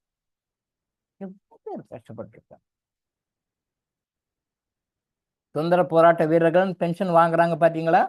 அந்த சுதந்திர போராட்ட வீரர்கள் சொல்லி பென்ஷன் வாங்குறவங்க அத்தனை பேர் சுதந்திர போராட்ட வீரர்கள் இல்லை, எனக்கு தெரியும். சுதந்திர போராட்ட வீரர்கள் பென்ஷன் வாங்குறவங்க அத்தனை பேர் சுதந்திர போராட்ட வீரர்கள் இல்லை. என்னென்னமோ முன்ன பின்னெல்லாம் சொல்லி சுதந்திர போராட்ட தகுதியே இல்லாமல் அந்த சுதந்திர போராட்ட அந்த பங்கு எடுத்துக்கவே இல்லாதவங்க சுதந்திர போராட்ட வீரர்கள் பென்ஷன் வாங்கிட்டு இருக்காங்க, எனக்கு தெரியும். அதே நேரத்தில் சுதந்திர போராட்டத்துக்கு போய் தன்னுடைய சொத்து உடைமைகள் மற்ற விஷயங்களை நிறைய லாஸ் பண்ணிக்காங்க. இருந்து அவங்களுக்கு பென்ஷன் கிடைக்காம இன்னமும் கஷ்டப்பட்டு இருக்கிறவங்க இருக்காங்க. இங்கே ஒரு சந்தர்ப்பம் வந்தனால இதை நான் சொல்றேன். அந்த மாதிரி 12 பேருக்கு நான் கொடுத்துட்டு இருக்கேன் மாசம் பணம். யாருக்கும் தெரியாது. மாசம் குறிப்பிட்ட நாள்ல 12 விடுதலை போராட்ட வீரர்களுக்கு நான் பணம் கொடுத்துட்டு இருக்கேன். ஸ்டில் தான் இந்த மாசம் முதல் கொண்டு அவங்க உயிரோடு இருக்கிற வரைக்கும் நான் கொடுக்குறேன்னு சொல்லிட்டு கொடுத்துட்டு இருக்கேன். அரசாங்கம் கொடுக்கல, அரசாங்கம் அக்செப்ட் பண்ணிக்கல. ஆனா அரசாங்கத்திட்ட வாங்குறவங்க அத்தனை பேரும் உண்மையான சுதந்திர போராட்ட வீரர்கள் இல்லை. இதுதான் உண்மை. இல்லாதவங்களுக்கு நான் கொடுத்துட்டு இருக்கேன். நான் தனிப்பட்ட உங்கள்ட்ட சேர்னேன். நான் சொல்லணும்னு இல்லை, சொல்லக்கூடாது. இப்போ பேச்சு வந்தாலும் நான் சொல்றேன். சுதந்திர போராட்டத்தை பத்தி பேசுறவங்க எத்தனை பேர் பத்தி கண்டுக்கிட்டாங்க? இன்னும் சுதந்திர போராட்டத்தில் மதிக்கிறதே கிடையாது. ஒரு சினிமா நடிகைக்கு கொடுக்குற மரியாதை, ஒரு சினிமா நடிகருக்கு கொடுக்குற மரியாதை, கோடிக்கணக்கில் பணம் சம்பாதிக்க நம்மள வந்து பகடக்காய் யூஸ் பண்ணவங்களுக்கு கொடுக்குற மரியாதை சுதந்திர போராட்டங்களுக்கு கொடுப்பதில்லை. அந்த வகையில நாம வந்து நாமளே ஏமாத்தி கொண்டிருக்கிறோம். சரியா? அலோபதி மருத்துவம் வந்து அங்கே ஃபாரின் கண்ட்ரீஸ்ல வந்து என்ன அவுடேட்டடோ பழைய மாடலோ அது இந்தியாவில் லேட்டஸ்ட். அங்கே என்ன அவுடேட்டட் மாடலோ அந்த மெஷின் வந்து இந்தியாவில் லேட்டஸ்ட். அதை கொண்டு வராங்க. நம்ம மக்கள் அதில் தான் இருக்காங்க. அரசாங்கத்துக்கு தெரியும் ஆயுர்வேத மருத்துவ முறை மூலம் இந்த நோய்களை முழுமையாக குணப்படுத்த முடியும், சித்த மருந்துகள் மூலம் இந்த நோய்களை முழுமையாக குணப்படுத்த முடியும், அரசாங்கத்துக்கே தெரியும், நல்லா தெரியும். ஆனா இவங்களுடைய இது வந்து அங்க எடுபடலை. அப்ப நம்ம எப்படி சுதந்திரம் வாங்கிட்டோம்னு சொல்ல முடியும்? அவங்களுக்கு அடிமைகளாக தான் இருக்கிறோம். அதெல்லாம் முடியாது. நாங்க எங்க நாட்டினுடைய சித்த மருத்துவ முறையும் ஆயுர்வேத மருத்துவ முறையும் கொண்டு எங்கள் நாட்டு மக்கள், நீ அடுத்தவங்களை குணப்படுத்த அப்பதான் கிடக்கட்டும், எங்கள் நாட்டு மருத்துவ முறைகளை நாங்க அப்ளை பண்ணி பயன்படுத்தி எங்கள் நாட்டு மக்களை குணப்படுத்துவோம் சொல்லிட்டு எந்த பிரைம் மினிஸ்டர் சீஃப் மினிஸ்டர் சொன்னாரா? இன்சூரன்ஸ் கொடுக்குறாங்க. யாரு கொடுக்குறாங்க? அலோபதி ட்ரீட்மெண்ட் எடுக்கிறவங்க கொடுக்குறாங்க. அது ரொம்ப போராடி சித்தா ஆயுர்வேதால வாங்குறவங்களுக்கு ரெஸ்ட்ரிக்டடா கொஞ்சம் பேருக்கு இன்சூரன்ஸ் கொடுக்குறாங்க. ஆங்கில மருத்துவத்துக்கு இம்பார்ட்டன்ஸ் அதிகமாக கொடுக்கப்படுகிறது. இன்னைக்கும் கவர்மெண்ட் பட்ஜெட்ல பாருங்க, ஸ்டேட்லையும் எடுத்துக்கோங்க, சென்ட்ரல்லையும் எடுத்துக்கோங்க, மெடிசின் டிபார்ட்மெண்ட்டுக்கு நம்ம ஃபண்ட் அலோகேட் பண்ணாங்க அப்படின்னு சொன்னா, ஒரு ஆங்கில முறை மருத்துவருக்கு 10,000 கோடி அலாட் பண்ணாங்கன்னா, சித்த மருத்துவ இந்திய முறை மருத்துவங்களுக்கு அங்கே 10,000 கோடினா இங்க ஒரு 50 கோடி 100 கோடி அலாட் பண்ணுவாங்க. ஆங்கில மருத்துவத்துக்கு 10,000 கோடி ஒரு எக்ஸாம்பிளுக்காக சொன்னேன். ஸ்டேட் கவர்மெண்ட் பட்ஜெட்லையும் சரி, சென்ட்ரல் கவர்மெண்ட் பட்ஜெட்லையும் சரி, ஆங்கில மறை மருத்துவத்துக்காக மக்களுக்கு சிகிச்சை அளிப்பதற்காக ஆங்கில மறை மருத்துவத்துக்கு ஒரு 10,000 கோடி அலாட் பண்றாங்க கவர்மெண்ட் அப்படின்னு சொல்லி சொன்னா, Indian government, Tamil Nadu government, Tamil Tamil தமிழ்னு சொல்லி தமிழை வளர்க்குற கவர்மெண்ட், தமிழையே காப்பாற்றுற கவர்மெண்ட், தமிழ்நாட்டையே காப்பாற்றுற கவர்மெண்ட் சொல்லிக்கிற அரசாங்கங்கள் கூட ஒரு 50 கோடி 100 கோடி மிஞ்சி போனா, ரொம்ப கெஞ்சி கேட்டாங்கன்னா, ரொம்ப ப்ரெஷர் கொடுத்தாங்கன்னா ஒரு 100 கோடி அவ்வளவுதான். ஏதோ பிச்சை போற மாதிரி போட்டுருக்காங்க. இப்போ இந்த நாட்டு மருத்துவ முறையை கொண்டு வரணுமா, சுதந்திரம் வாங்கறதுக்கு முன்னாடி இருந்த அந்த மருத்துவ முறையை கொண்டு வரணுமா? நீ என்ன பண்ணணும்? மாத்திக்கணுமா இல்லையா? இன்னும் அதே சிஸ்டத்தை கொண்டு வந்து அதையே அப்ளை பண்ணி மக்களை சாகடிச்சிட்டு இருக்காங்க. கொண்டுட்டு இருக்காங்க. அரசாங்கம் கொள்ளுகின்றன மக்களை அரசாங்கம் திரும்ப திரும்ப சொன்ன கொல்லுகின்றன. 2 அரசாங்கங்களும் சேர்ந்து போட்டி போட்டு கொள்ளு. நானா நீயா? நான் ஃபர்ஸ்டா நீ ஃபர்ஸ்டா? நான் ஃபர்ஸ்ட் ரேங்கா நீ ஃபர்ஸ்ட் ரேங்கா? 2 போட்டி போட்டு கொள்ளுகின்றன. நாம சுதந்திரம் அடைந்து விட்டோம்னு சொல்லமா, இல்லை சுதந்திரம் அடையாமல் அடிமைகளாக இருக்கணும்னு சொல்லலாம். நீங்களே சொல்லுங்க, கொஞ்சம் யோசனை பண்ணியே சொல்லுங்க. நாளைக்கு கூட சொல்லுங்க, நாளைக்கு மறுநாள் கூட சொல்லுங்க. நாம சுதந்திரம் அடைந்து விட்டோம்னு சொல்லி காடாத்தை கொடுத்துக்கலாமா, இல்லை அடிமைகளாக இருக்கிறோம்னு சொல்லிட்டு தலை குஞ்சிக்கலாம்? எத்தனை பேர் ரெப்ரசன்டேஷன் கொடுக்குறீங்க கவர்மெண்ட்டுக்கு? எனக்கு அது ஓணும் செய்யணும், இது ஓணும் செய்யணும், இது ஓணும் செய்யணும்னு சொல்றோம்.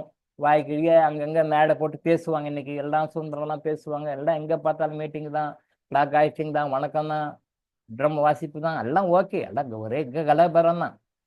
பட் எத்தனை பேர் எங்களுடைய இந்திய நாட்டு மருத்துவத்தை நீங்க வந்து டெவலப் பண்ணி கொடுங்க, ஆங்கில மருத்துவம் வேண்டாம், அதில் சைட் எஃபெக்ட் இருக்கு, அது நம்ம பட வகையில் நம்ம பாதிக்கிறோம், ஏன் அந்த சுதந்திரம் வாங்கின பிறகும் அவங்க கொண்டு வந்து அதையே கொண்டு வரும், நம்ம நாட்டு மருத்துவ முறையை நீங்க கொண்டு வரணும்னு சொல்லிட்டு எத்தனை பேர், எத்தனை அசோசியேஷன், எத்தனை சங்கங்கள் கவர்மெண்ட்டுக்கு ரெப்ரசன்ட் பண்ணாங்க கேட்பாருங்க? யாருமே இல்லை. அப்புறம் எப்படி நாம வந்து சுதந்திரம் அடைஞ்சிட்டோம், சந்தோஷப்பட்டுக்கிறோம் அப்படின்னு எப்படி சொல்ல முடியும்? அடிமைகளாக இருக்கிறோமா, இல்ல சுதந்திரம் பெற்ற முழு உரிமைகளவர்களாக இருக்கிறோம்? நீங்களே நினைச்சா கூட எடுக்க முடியாது. நீங்களே நினைச்சா கூட ஆங்கில முறை மருத்துவம் தவிர்க்க முடியாது. அந்த அளவுக்கு ப்ரெஷர் போட்டு இன்டர்நேஷனல் லெவலில் ப்ரெஷர் கொடுத்து பண்றாங்க. எந்த கட்சி ஆட்சிக்கு வந்தாலும், எந்த பிரைம் மினிஸ்டர் வந்தாலும் இதான் கரி. எந்த கட்சி ஆட்சிக்கு வந்தாலும், எந்த முதலமைச்சர் வந்தாலும் அதான் கரி. அடிமைகளாக இருக்கிறோமா, சுதந்திரமாக இருக்கிறோமா, நீங்க டிசைட் பண்ணிக்கோ. எவ்வளவு முட்டாள்தனமாக இருக்கிறோம்னு நான் சொல்றேன். கோச்சிக்க வேண்டாம், இதான் உண்மை, யதார்த்தமான உண்மை. நீங்க கொஞ்சம் யோசனை பண்ணியே சொல்லுங்க, அவசரப்பட வேண்டாம். தமிழன் வந்து தமிழ் கலாச்சாரம், தமிழ் பண்பாடுன்னு வாய்க்கிழிய பேசுகிறோம். தமிழ் கலாச்சாரத்தை, தமிழ் கல்ச்சரை நாம எந்த அளவுக்கு முதல்ல வந்து ஃபாலோ பண்ணுறோம், நாம எந்த அளவுக்கு முதல்ல ஃபாலோ பண்ணுறோம். வாய்க்கிழிய பேசணும், இந்த கடைசிலேருந்து அந்த கடைசி வரைக்கும் பேசணும், தமிழ் தமிழ் தமிழ் பேசுகிறோம். எத்தனை பேர் நம்ம அதை ஃபாலோ பண்ணுறோம்? யாரும் இல்லை. சும்மா பேசணும், அவ்வளோதான். எல்லாம் சும்மா ஏதோ சொல்லிக்கணும், அவ்வளோதான். அவ்வளோதான். இப்படிதான்.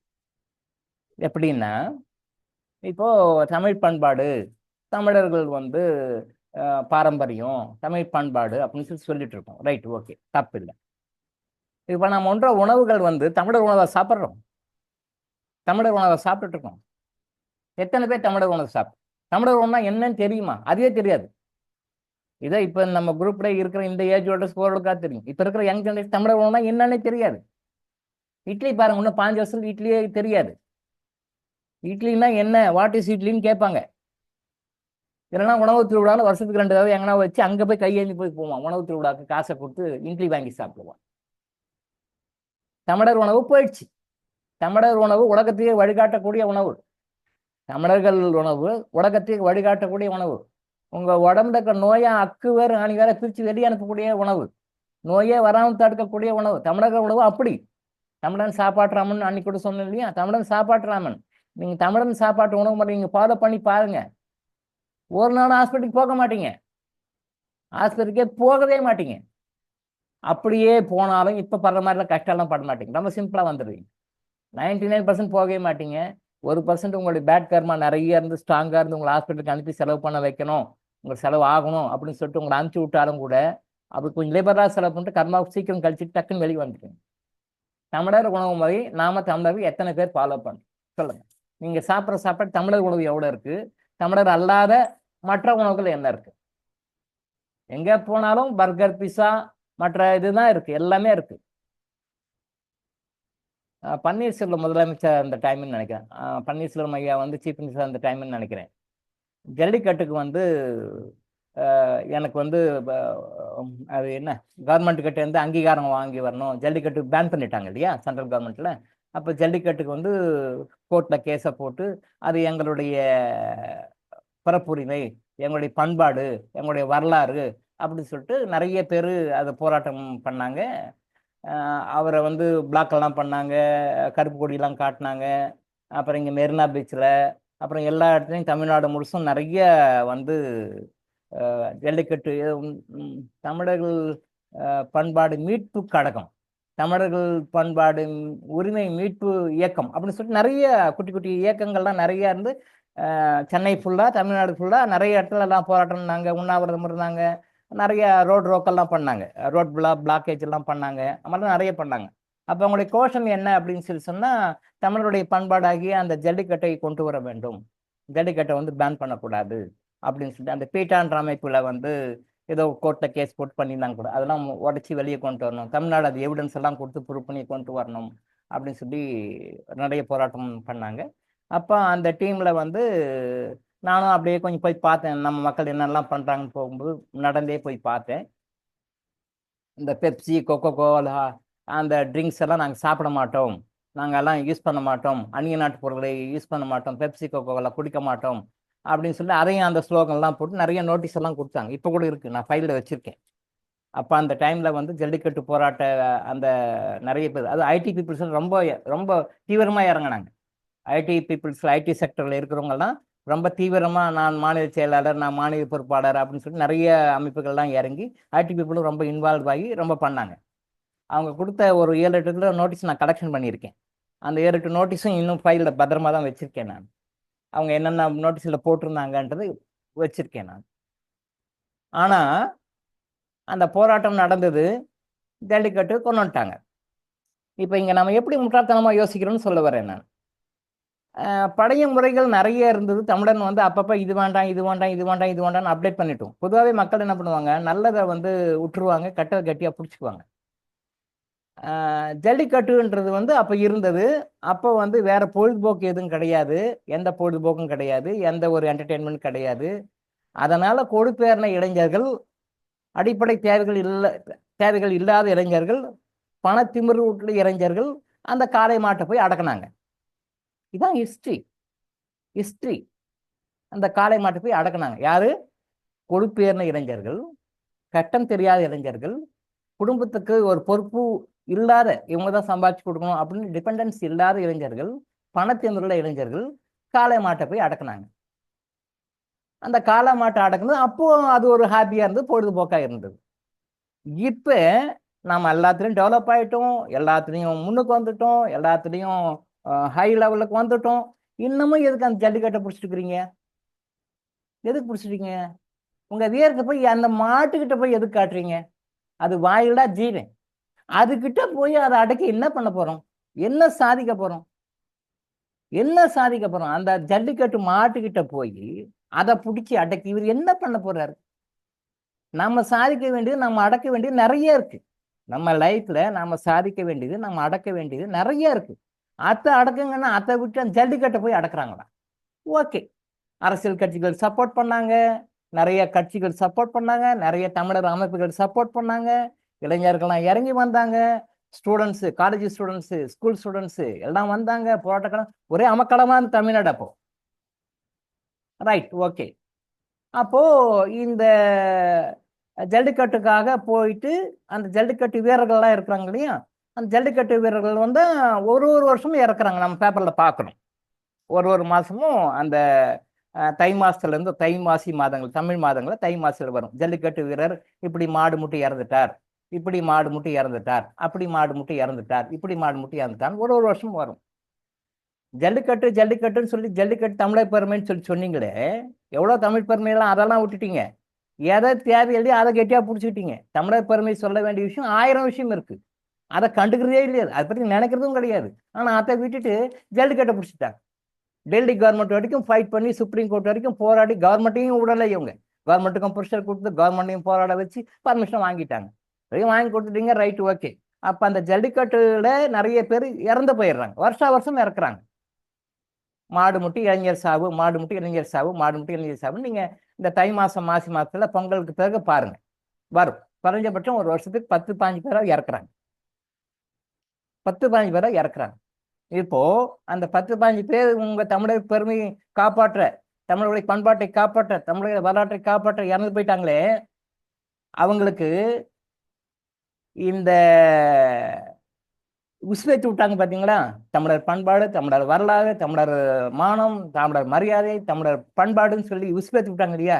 இவங்க எத்தனை பேர் அந்த குடும்பங்களுக்கு ஹெல்ப் பண்ணியிருக்காங்க? எத்தனை பேர் அந்த குடும்பங்களுக்கு ஹெல்ப் பண்ணியிருக்காங்க? எத்தனையோ பேர் இறந்துருக்காங்க. இங்க இருந்து சுப்ரீம் கோர்ட் வரைக்கும் தமிழ்நாடு கவர்மெண்ட்டையும் ப்ரெஷர் கொடுக்க வச்சு போட்டி நாங்கள் போராடி தமிழ்நாடு முழுசும் போற கிட்டத்தட்ட ஒரு வாரம் நடந்தது. அது ஃபைட் பண்ணி அங்கேருந்து சரி ஓகேன்னு ஆர்டர் வர வரைக்கும் ஒரே அமகலம் பண்ணிட்டாங்க தமிழ்நாடு முழுசும். அங்கங்கே எங்கே பார்த்தாலும், இங்கெல்லாம் கூட டிராஃபிக் ஜாம், வேலைச்சேரியில் கூட டிராஃபிக் எல்லாம் ஃபுல்லாக ஜாம். அந்த ஃப்ளைஓவர் பக்கம்லாம் எங்கேயும் பேன் பண்ணிட்டாங்க. அந்த பக்கம் போக உள்ள, இந்த பக்கம் வர உள்ள. நான் போய் பார்த்தேன், ப்ராக்டிக்கலாக போய் பார்த்தேன் என்னதான் பண்ணுறாங்க இந்த கூத்து மக்கள் அப்படின்ட்டு. பண்ணாங்க, இந்த கோக்கெல்லாம் சாப்பிட மாட்டோம், எல்லாம் சாப்பிட மாட்டோம்னு சொல்லிட்டு எல்லாம் சொன்னாங்க. ஓகே, ரைட், வந்துட்டாங்க. இப்போ இந்த மாதிரி உஸ்வேத்து விட்டாங்களே அரசியல்வாதிகள், தமிழர் அமைப்புகள், மற்ற இந்த ஐடி அசோசியேஷன்ஸ், அப்போ புதுசாக வருவான ஐடி அசோசியேஷன்ஸு, இந்த மாதிரி எல்லாம் மக்கள்லாம் உஸ்பேத்தி விட்டு இறந்தாங்க இல்லையா? அந்த மாடுபிடி வீரர்கள் இந்த மாட்டை பிடிச்சி போய் இறந்தாங்க இல்லையா? அவங்களுக்கு இவங்க என்ன பண்ணாங்க? அரசாங்கம் மட்டும் ஏதோ கொஞ்சம் சில பேருக்கு வந்து அந்த கருணை தொகை கொடுத்தது. அரசாங்கம் தான் கொடுத்தது, தனிப்பட்டவங்க யாரும் கொடுக்கல. நல்லா பார்த்துக்கோங்க, அரசாங்கம் வந்து பப்ளிக் மணி. முதலமைச்சர் கையிலிருந்து கொடுக்கல, ஹெல்த் மினிஸ்டர் கையிலிருந்து கொடுக்கல, கவர்னர் கையிலிருந்து கொடுக்கல, அரசாங்க பதவிகள் இருக்கிறவங்க அவங்க சம்பளத்திலிருந்து கொடுக்கல. நல்லா நோட் பண்ணணும். அவங்க சொந்த காசு, பாக்கெட் காசு இருந்து கொடுக்கல, அவங்க சேலரி இருந்து கொடுக்கல, அவங்களுடைய இன்சென்டிவ்ல இருந்து கொடுக்கல. அரசாங்க காசு எடுத்து கொடுத்தாங்க. எல்லாரும் கொடுக்கல, சில பேருக்கு தான் கொடுத்தாங்க. அதுவும் அந்த அரசாங்கம் கொடுத்த காசு அவங்களுக்கு போதுமா? சரி, அரசாங்கம் மாதிரி ஏதோ அடுத்தவங்க விட்டு நெய்யே ஏதோ பொண்ணு சொல்லுவாங்களே, ஏன் பொண்டாட்டி கையே என்னமோ சொல்லுவாங்க பணமொழி, என்னப்பா அது? அடுத்த வீட்டு நெய்யே அண்ட வீட்டு நெய்யே ஏதோ சொல்றாரு. என் பொண்டாட்டி கையை, என் பொண்டாட்டி தாராளமா கொடுப்பான்ற மாதிரி அரசாங்கம் எடுத்து முதலமைச்சர் ஆர்டர் போட்டுறாரு, கொடுத்துட்றாங்க. ஓகே, மினிஸ்டர் சொல்றாரு, கொடுத்துட்றாங்க, அரசாங்கம் கொடுத்துட்றாங்க. அவங்க சொந்த பணத்தை கொடுக்கல, நல்லா புரிஞ்சுக்கோங்க. அவங்க சொந்த காசு ₹1 கூட கொடுக்கல. ஓகே, அரசாங்க பணம் கொடுத்துட்றாங்க, ரைட்டு. தனிப்பட்டவங்கள அந்த குடும்பம் பாதிச்சதே, அவங்களுக்கு யார் என்ன கொடுத்தாங்க? இவங்கெல்லாம் ஒதுங்கிட்டாங்க. யாரு? தமிழர் அமைப்புகள், அதுக்கு சப்போர்ட் பண்ண கட்சிகள், மற்ற திராவிட அமைப்புகள், தமிழர் அமைப்புகள், அந்த ஐடி அசோசியேஷன்ஸ் எல்லாம் அவங்க பார்த்து அவங்க வேலையை பார்க்க போயிட்டாங்க. அந்த குடும்பங்களை யாரு அதுக்கு பிறகு கண்டுக்கலாங்க. திருப்பி அடுத்த வருஷம் வரும்போது அதே பேப்பரில் படிப்போம், நியூஸில் பார்ப்போம், ஓகே ரைட் ஆகுது, சரி பார்ப்போம், படிப்போம். அப்போ இந்த மாதிரி உஸ்பேத்து தமிழர் பண்பாடு, தமிழர் வரலாறு, தமிழர் மாண்பு, தமிழர் வீரம் அப்படின்னு சொல்லி உஸ்பேத்து விட்டு இவங்க பேச்சைக்கு நம்பி வீணா போன அந்த மாடுபிடி வீரர்கள் இருக்காங்களே, அவங்களுக்கு அந்த இறந்து போன அவர் சம்பந்தப்பட்ட அந்த குடும்பத்தினருக்கு யார் என்ன செய்வார்கள் சொல்லுங்க. உஸ்பேத்து விட்டு அவங்க ஒதுங்கிட்டாங்க. அரசியல் கட்சிகள் பாட்டு போயிட்டாங்க, அமைப்புகள்லாம் போயிட்டாங்க, ஐடி பீப்புள்லாம் போயிட்டு அவங்க படம் பார்த்து அவங்க சம்பாரிச்சு அவங்கவுங்க ஃபாரின் போகிறதுக்கும் டூர் போகிறதுக்கும் அவங்க லைஃப் என்ஜாய் பண்ணி போயிட்டாங்க. உங்கள் பேச்சை கேட்டு வீணா போனாங்களே, அவங்களுக்கு என்ன பண்ணுங்க? யாராவது பண்ணியிருக்காங்களா? யாரும் இல்லை. சந்தர்ப்பம் வந்தனால சொல்கிறேன், இன்னைக்கும் கூட 18 அதை மாதிரி இறந்து போன யாரு மாடுபிடி வீரர்களாக போய் அந்த மாடுகளால் குத்தி கொல்லப்பட்டு தன்னுடைய பிள்ளைகளை இழந்த பெற்றோர்களுக்கும், தன்னுடைய கணவனை இழந்த மனைவிமார்களுக்கும், தன்னுடைய அப்பாவை இறந்த பிள்ளைகளுக்கும், நல்லா பாருங்க, தன்னுடைய பிள்ளைகளை இழந்த பெற்றோருக்கும் போயிட்டாங்க, தன்னுடைய கணவனை இழந்த மனைவிமார்களுக்கும், தன்னுடைய அப்பாவை இழந்த அந்த குழந்தைகளுக்கும், ஏதோ என்னால் முடிஞ்ச ஒரு 18 பேருக்கு நான் இன்னமும் ஸ்டில் ஒரு தமிழ் மாதத்திலையும் என்னுடைய பிறந்த நட்சத்திரத்தை அன்னைக்கு இன்னமும் பணம் அனுப்பிச்சிட்டு இருக்கேன். ஒரு மாதமும் அதை நான் செலக்ட் பண்ணி யார் உண்மையிலேயே அந்த மாதிரி ரொம்ப சஃபர் ஆகிட்டு இருக்காங்க அப்படின்னு சொல்லி செலக்ட் பண்ணி ஒரு 18 பேருக்கு ஸ்டில் இன்னைக்கும் ஒரு மாதம் தமிழ் மாதம் தான், இங்கிலீஷ் மாதம் கிடையாது, தமிழ் மாதத்தில் என்னுடைய பிறந்த நட்சத்திரத்தை அன்னைக்கு இன்னைக்கும் பணம் போயிட்டுருக்கு. இது சொல்லக்கூடாது, இப்போ ஒரு பேச்சு வந்தனால நான் சொன்னேன். இது நான் எந்த போராட்டத்தையும் கலந்துக்கல, எந்த நோட்டீஸும் போடல, எந்த ஒருத்தையும் பங்கெடுத்துக்கல, எதுலையுமே பண்ணல.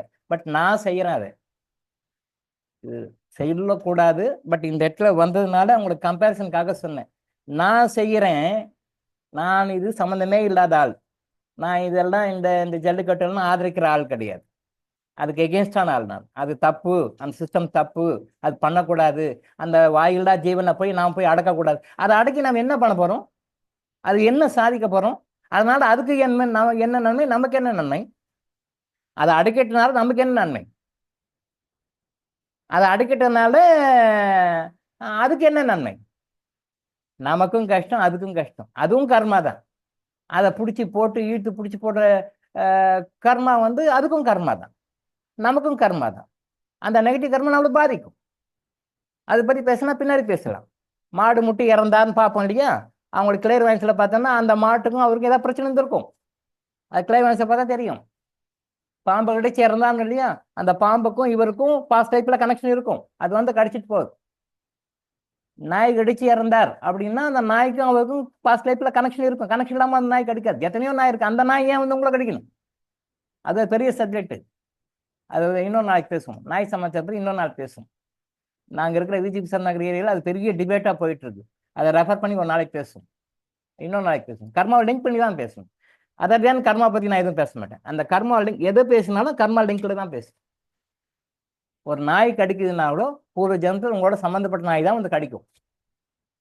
ஒரு மாடு உங்களை முட்டுதுன்னா கூட, இப்போ ஒரு 2 months பேக் நங்கநல்லூரில் ஒரு மாடு முட்டி ஒருத்தர் இறந்துட்டார், பேப்பரில் போட்டிருந்தாங்க. ஆனால் நீங்கள் உள்ளே போய் பார்த்தீங்கன்னா பாஸ்ட் லைஃப்பில் அந்த மாட்டுக்கும் அவருக்கு சம்மந்தம் இருக்கும். அந்த சம்மந்தப்பட்ட மாடு முட்டும். நீங்கள் சாதாரணமாக ஒரு பாம்பு கடிக்கிறனால பாம்புக்கும் உங்களுக்கும் ரிலேஷன்ஷிப் இல்லாமல் கிடைக்காது. நீங்கள் எதனால் இறந்தீங்களோ, ஏதாவது ஒன்று உங்களை ஹிட் பண்ணிச்சு தாக்குச்சுனாலும் அதுக்கும் உங்களுக்கு லிங்க் இல்லாமல் வரவே வராது.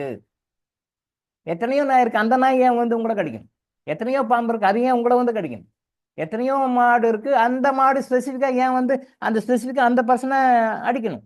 அது அவங்க அரஸ்கோப்பில் பார்த்தா தெரியும், படகு ஹிஸ்ட்ரியை பார்த்தா தெரியும், கிளியர் வாயின்ஸில் பார்த்தா தெரியும், இல்லை வேற ஆகாஷ் ரெக்கார்டில் பார்த்தா தெரியும். நிறைய முறைகள் இருக்கு.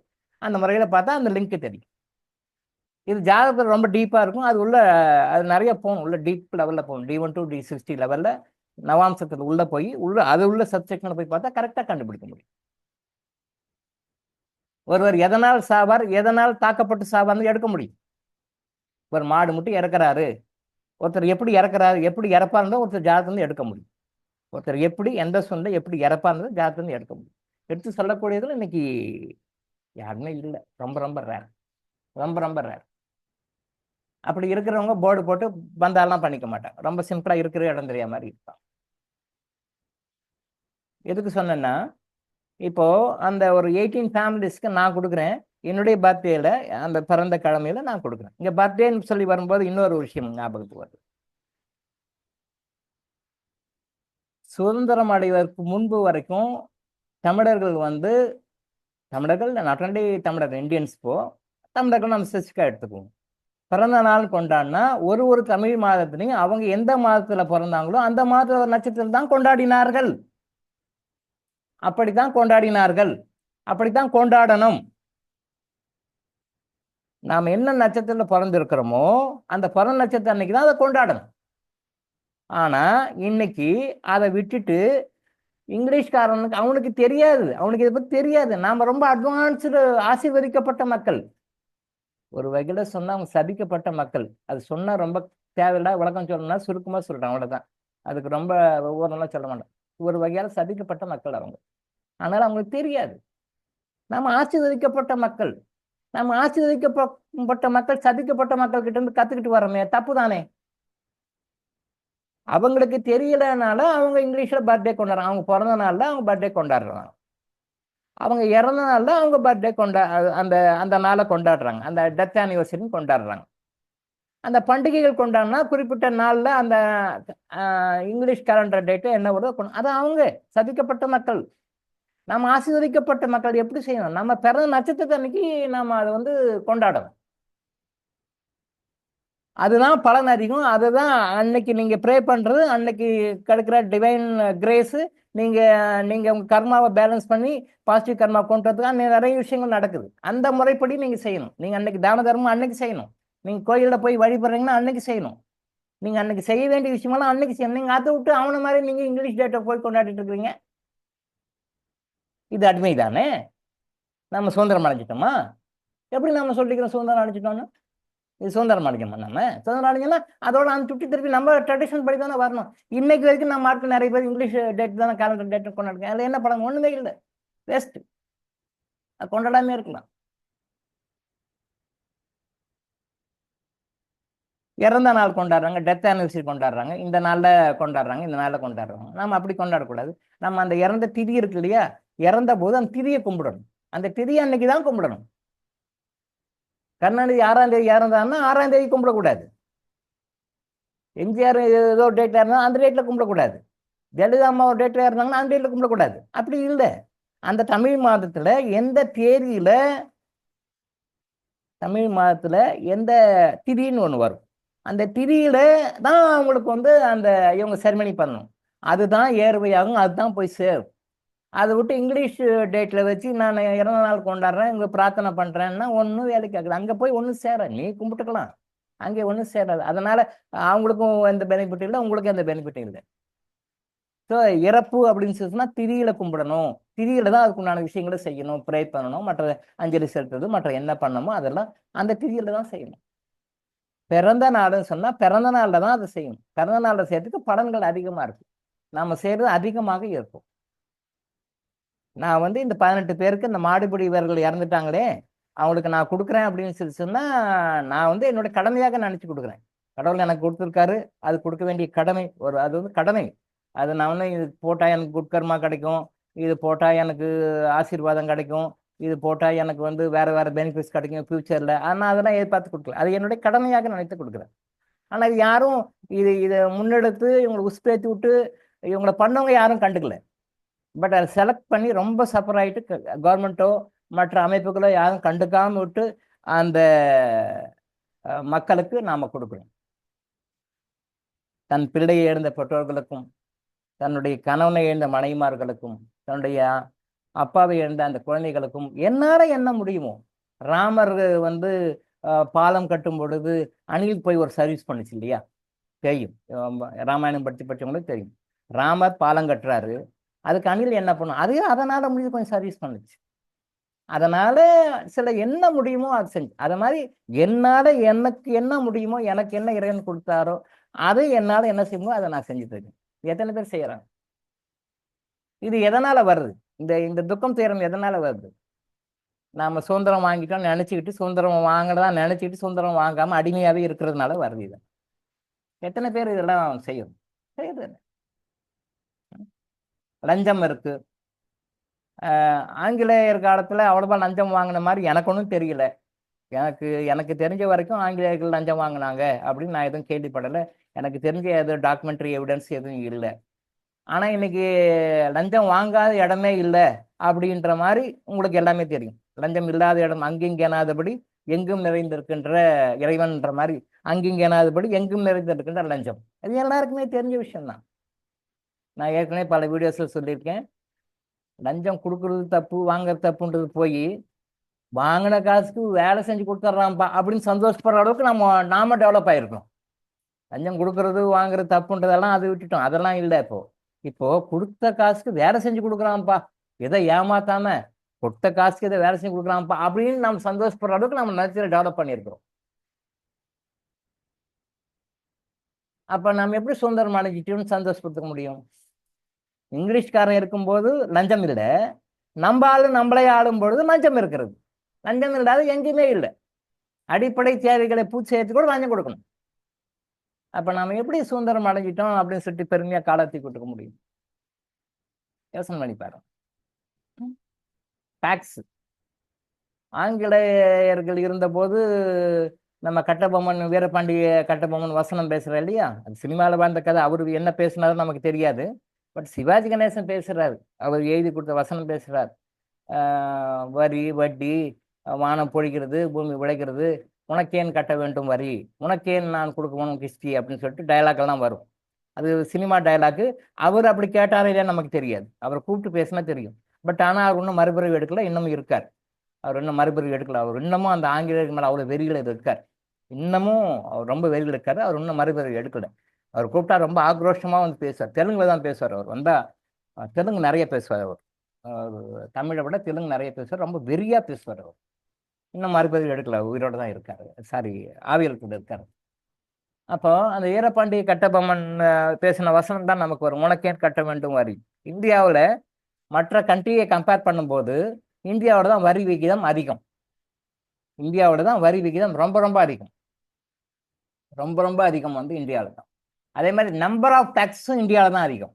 While comparing with other countries, even அமெரிக்காவில் கூட எல்லா கண்ட்ரியும், டெவலப்டு கண்ட்ரி சொல்றோமே, எல்லா கண்ட்ரியை விட நம்மளோட நல்லா கம்ஃபர்டபுள் தான் வச்சிருக்காங்க. எல்லா கவர்மெண்ட்டும் நம்மளோட நல்லா தான் வச்சிருக்காங்க. எல்லாம் எந்த குறையும் இருக்காது, எல்லாம் நல்லா தான் பண்றாங்க. பட் நம்பர் ஆஃப் டாக்ஸஸ், எத்தனை வரிகள்னு போட்டா இந்தியாவில் தான் அதிகம். அதே மாதிரி எத்தனை அளவு volume of tax, percentage of டாக்ஸ்ன்னு பார்த்தா இந்தியாவோட தான் ரொம்ப அதிகம், மற்ற நாடுகளில் கிடையாது. அப்போ அவங்கெல்லாம் லோயர் டாக்ஸில் நல்லா சர்வீஸ் பண்ணுறாங்க, லோயர் டாக்ஸில் நல்லா சர்வீஸ் பண்ணுறாங்க. இங்கே ஹையர் டாக்ஸில் சர்வீஸ் கம்மியாக பண்ணுறாங்கன்னு சொல்லலாம், இல்லை அதே சர்வீஸ் பண்ணுறாங்கன்னு வச்சுக்கலாம். நல்லா பார்த்துக்கோங்க, நல்லா புரிஞ்சுக்கோங்க. திரும்பவும் லோயர் டாக்ஸில் அவங்க நிறைய சர்வீஸ் பண்ணுறாங்க, எல்லா நாட்டு கவர்மெண்ட்டும். பட் இந்தியாவில் ஹையர் டாக்ஸில் சர்வீஸ்ன்னு வரும்போது அப்படி சொல்லிக்கிற மாதிரி பண்ணலை, கம்மியாக தான் பண்ணுறாங்க. அப்படின்னா என்ன அர்த்தம்? அந்த பணம் எங்கே போகுது, எப்படி போகுது? அது நான் சொல்ல வேண்டாம், அது நீங்களே யோசனை பண்ணிக்கோங்க. அது நம்ம சொல்ல வேண்டாம். அப்போ ஹையர் டாக்ஸ் வாங்கினா ஹையர் பெனிஃபிட்ஸ் கொடுக்கணும், பீப்புள்ஸ்க்கு நிறைய பெனிஃபிட்ஸ் கொடுக்கணும். ஆனால் போய் சேரலை, அடித்தட்டு மக்களுக்கு போய் சேரலை. மேல்தட்டு மக்களுக்கு போகுது, கீழ்த்தட்டு மக்களுக்கு, நடுத்தர மக்களுக்கெல்லாம் போகல. சும்மா புலம்பிட்டு இருப்பாங்க, அப்புறம் முடிக்கிடுவாங்க. அப்புறம் எலெக்ஷன் போது அதெல்லாம் மறந்துடுவாங்க. நம்ம மக்களுக்கு மறப்போம் பண்ணிப்போம். எலெக்ஷன் டைம் தான் நிறையா இருக்கும். அது வரைக்கும் டயலாக் பேசுவாங்க. இந்த கட்சி வரக்கூடாது, அப்படி வரக்கூடாது, இப்படி வரக்கூடாது, ஊன்னுவாங்க. கட்சி டைம்ல அந்த எலெக்ஷனுக்கு டைம்ல மைண்ட் எல்லாம் மாறிடும். மைண்டாக மாட்டா பரவாயில்ல அப்படின்னு சொல்லிட்டு குத்திடுவாங்க, கொண்டு வந்துடுவாங்க, அவ்வளோதான். அப்புறம் திரும்பி புலம்புவாங்க, அப்புறம் திருப்பி குத்துவாங்க, அப்புறம் திருப்பி புலம்புவாங்க, அப்புறம் திருப்பி குத்துவாங்க. அப்படிதான் போயிட்டு இருக்கு. சரி, ஓகே. அந்த ஹெவி டேக்ஸ் வாங்கினா சாதாரண மனிதன் என்ன பண்ணுவான்? நான் ஏற்கனவே ஒரு வீடியோ கூட சொல்லியிருக்கேன். இந்தியாவில் அரசாங்கம் மக்களை ஏமாற்றுகிறது, மக்கள் அரசாங்கத்தை ஏமாற்றுகிறார்கள். இந்தியாவில் அரசாங்கம் மக்களை ஏமாற்றுகிறது, மக்களை அரசாங்கம் ஏமாற்றுகிறது. இதை வந்து சகோதரர் வீரபாகு அப்படின்னு ஒருத்தர் ஒரு 10 இயர்ஸ் பேக் தினமணியில் ஒரு ஆர்டிக்கிள் எழுதினார். அவர் அந்த ஆர்டிக்கிளை படித்தா அவர் எழுதின ஒரு ஒரு வார்த்தையும் ரொம்ப அக்யூரேட்டாக கரெக்டாக இருக்கு. அவர் வந்து கற்பனை பண்ணியோ இல்லை அப்படியே பில்டப் பண்ணியோ எல்லாம் மெசேஜ் போடல. அவர் எழுதிக்கிற ஒரு ஒரு எழுத்தும் சொல்லும் அவ்வளோ அக்யூரேட்டாக எழுதிக்கிறார், ரொம்ப தெளிவாக எழுதியிருக்கார் வீரபாகு அப்படின்னு சொல்லி ஒரு சகோதரர். 10 வருடங்களுக்கு மேலே தினமணியில் ஒரு பெரிய ஆர்டிக்கல் 1/2 பேஜ் போட்டிருந்தார். இந்தியாவில் அரசாங்கம் மக்களை ஏமாற்றுகிறது, மக்கள் அரசாங்கத்தை ஏமாற்றுகிறார்கள். எவ்வளோ தெளிவா. இங்க நேர்மையா ஜென்யூனா கட்டுறவனுக்கு மதிப்பு மரியாதை எல்லாம் கிடையாது. பொதுவாகவே நான் வந்து எனக்கு விவரம் தெரிஞ்சிருந்து என்னோட இன்கம்ல எல்லா டாக்ஸஸும் போக எல்லாமே போக எல்லாமே கம்ப்ளீட்டாக போக என்ன நெட் இன்கம் வருதோ நெட் இன்கம்ல 50% மேலே தான் பண்ணுவேன். 50%க்கு குறையாது.